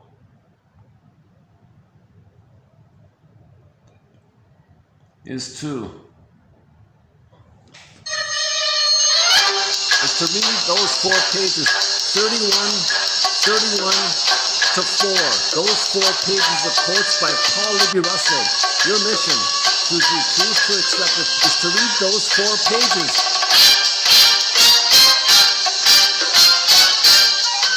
And see and learn from them. Learn about what repetition compulsion is. Learn about arrested development. Learn about failure, containment, and holding. Learn about emotional competency, and how we're losing the present to bring up the past, to find the seed. Yeah, submit it for your approval and consideration. Paul Libby-Russell. Man, oh man, those are good articles. I hope you find those pages helpful. A few years ago, we posted some other quotes as well. That's not here. So there's 2 sets of Libby quotes. This batch here are 4, and a few from a few years ago. And there's no. The only duplication from before now is that one above them being synonymous. That's the only repetitive part. That's worth repeating. Maybe I should, let me take a peek. I got a feeling I should probably leave here. Let's see.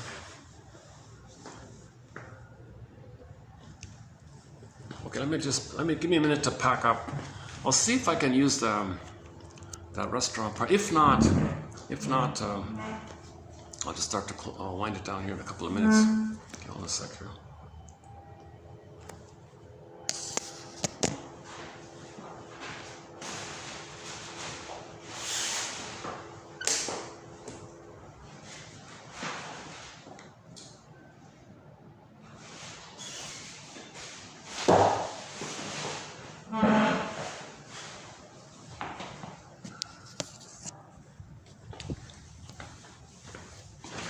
Actually, let's take a peek at the balcony. Let's see if I can use the balcony.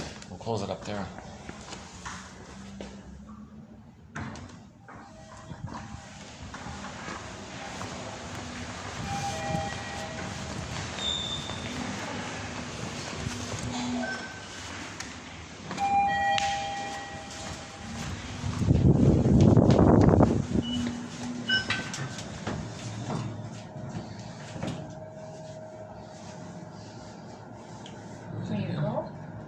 Six right now, it's this one, 6. There it is.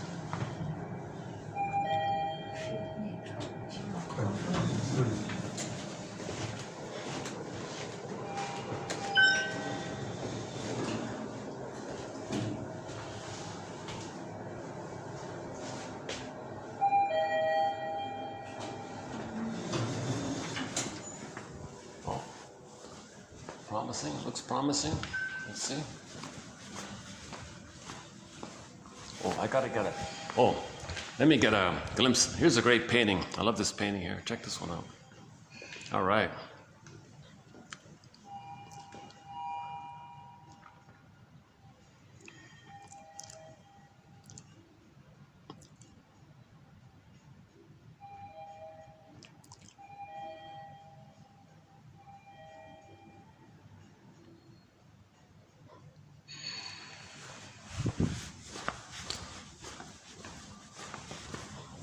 And there's another one here, yeah.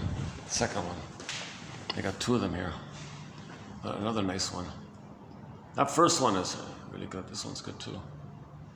Actually, they do have a third one. But yeah,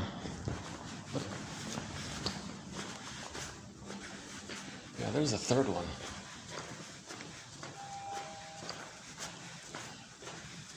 Yeah, here's the they got 3 of these. Must be the same artist, huh? I think there's even a 4th. Can I see the 4th? Oh, there it is. Yeah, there's the 4th one. Yeah, I usually don't get to see this. There's the 4th one. All right.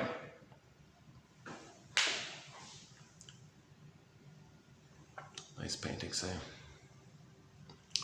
So we did 4 pages. So let's associate these 4 paintings with today's 4 pages. So we could say 31, 31. Okay. Right? And then 31, 32.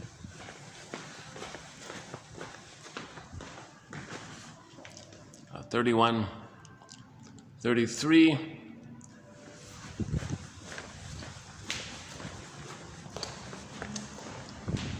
And 31, 34.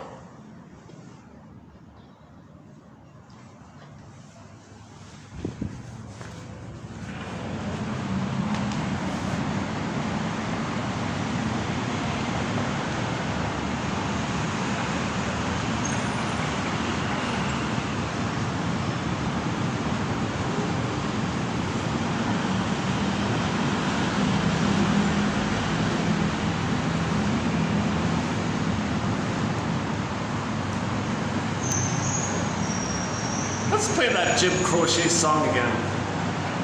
Let's dig up that new song. Let's try it again. Hold on a second. What's it called again? Oh, I'm gonna get kicked out here. Oh, okay. Booked.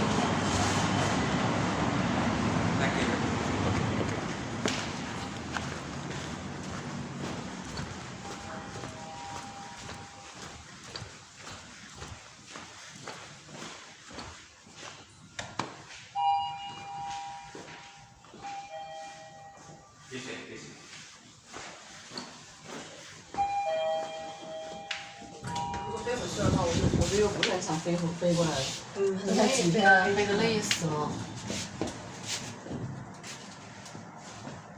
那为什么你当时没想着你来分时飞过来呢？就是那个业务，我本来是准备他生日时候过来的，当时跟点点都说好了。然后那个业务给我发消息说最近那个00后的盘总，我叫我过来。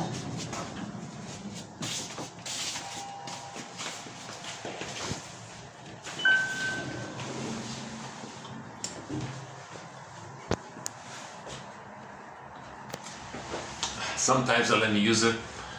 Depends on the guards.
In the future, if we do a topic on the tattoos, I don't know yet. There's not much material on it.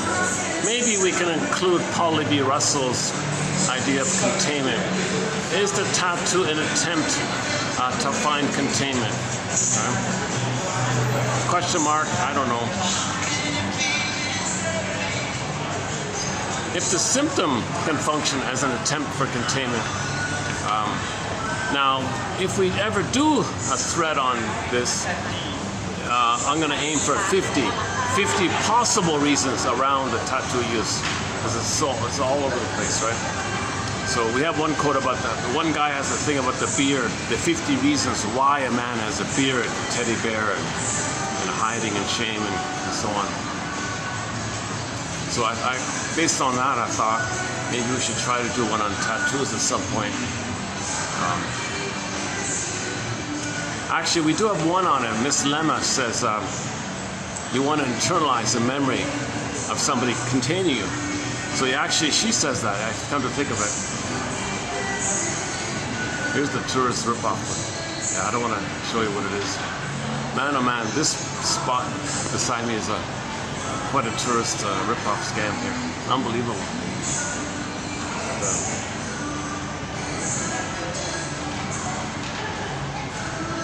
A part of me wants to warn the tourists, don't go here. You're being totally ripped. Just so you're pretty.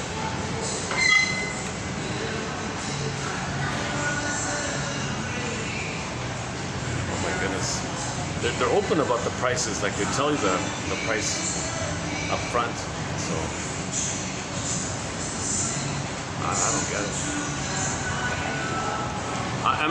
I'm in a slightly touristy kind of place here. This particular touristy spot seems to be a bit of one of those touristy. So the bus would take people here, and I guess he gets a commission or something. I don't know. It's just start to wind down here, yeah.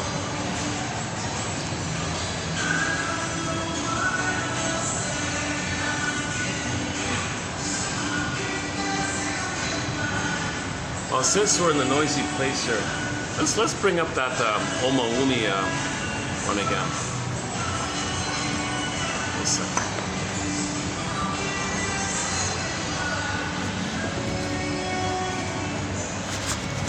If I can find it.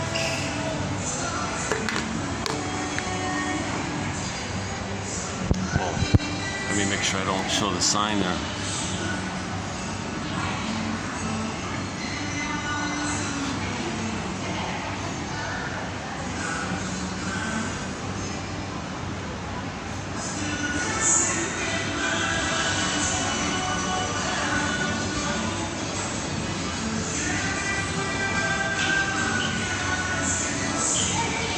I'm not really a follower of her music, except for those two songs. But let's see.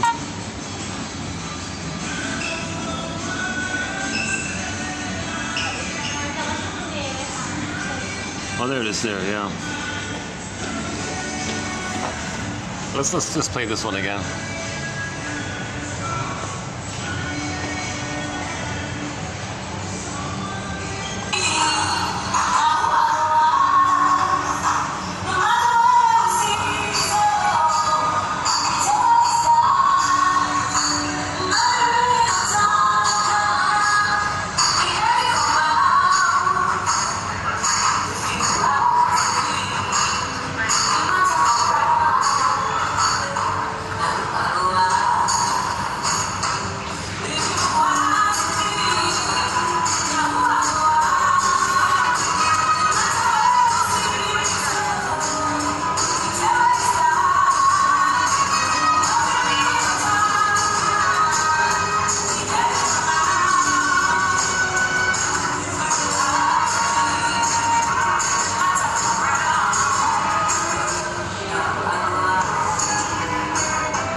let's play the Jim Croce song again, and I'll close it up when the song ends.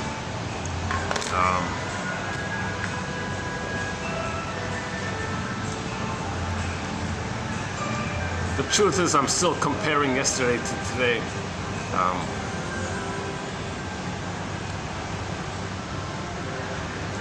I really have to be more mindful of my anxiety and see what I can do to contain myself in my delivery here. Jim Croce, footprints. Oh, here we go. Okay. Oh, hang on. Is there a live one? Oh, let's see if there's a live one. Oh, here's one live. Okay, let's try this live one here. I haven't seen this one.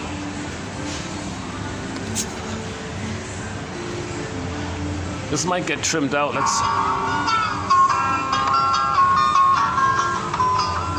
We've been running away from something we both know.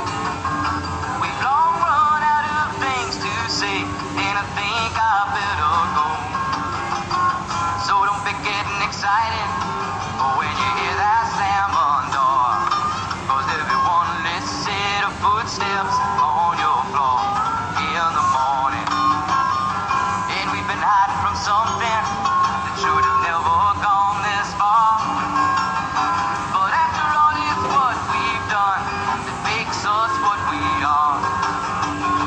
And you've been talking in silence, whatever silence you adore. But everyone less set of footsteps on your floor in the morning. But everyone less set of footsteps on your floor. One less voice of talking. One less pair of jeans upon your door. One less man to walk in. But tomorrow's a dream away, and today has turned to dust. Your silver tongue has turned to clay, and your golden rule to rust. If that's the way that you want it, well, that's the way I want it more. 'Cause everyone less set of footsteps on your floor in the morning.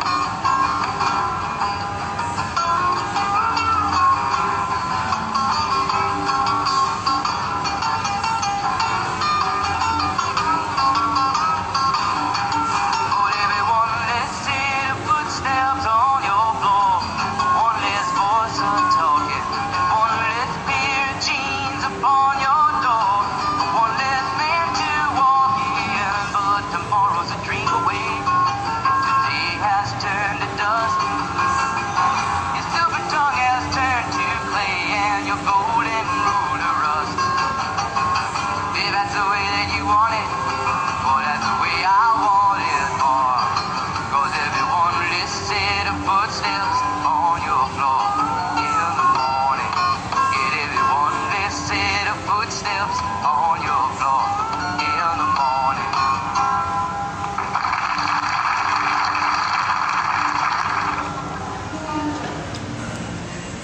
Okay, may the psychoanalytic force be with you. Thanks very much. We'll see you in the next video.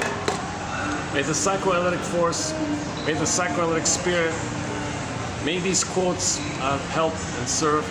And I'll see you in the next video. Thanks.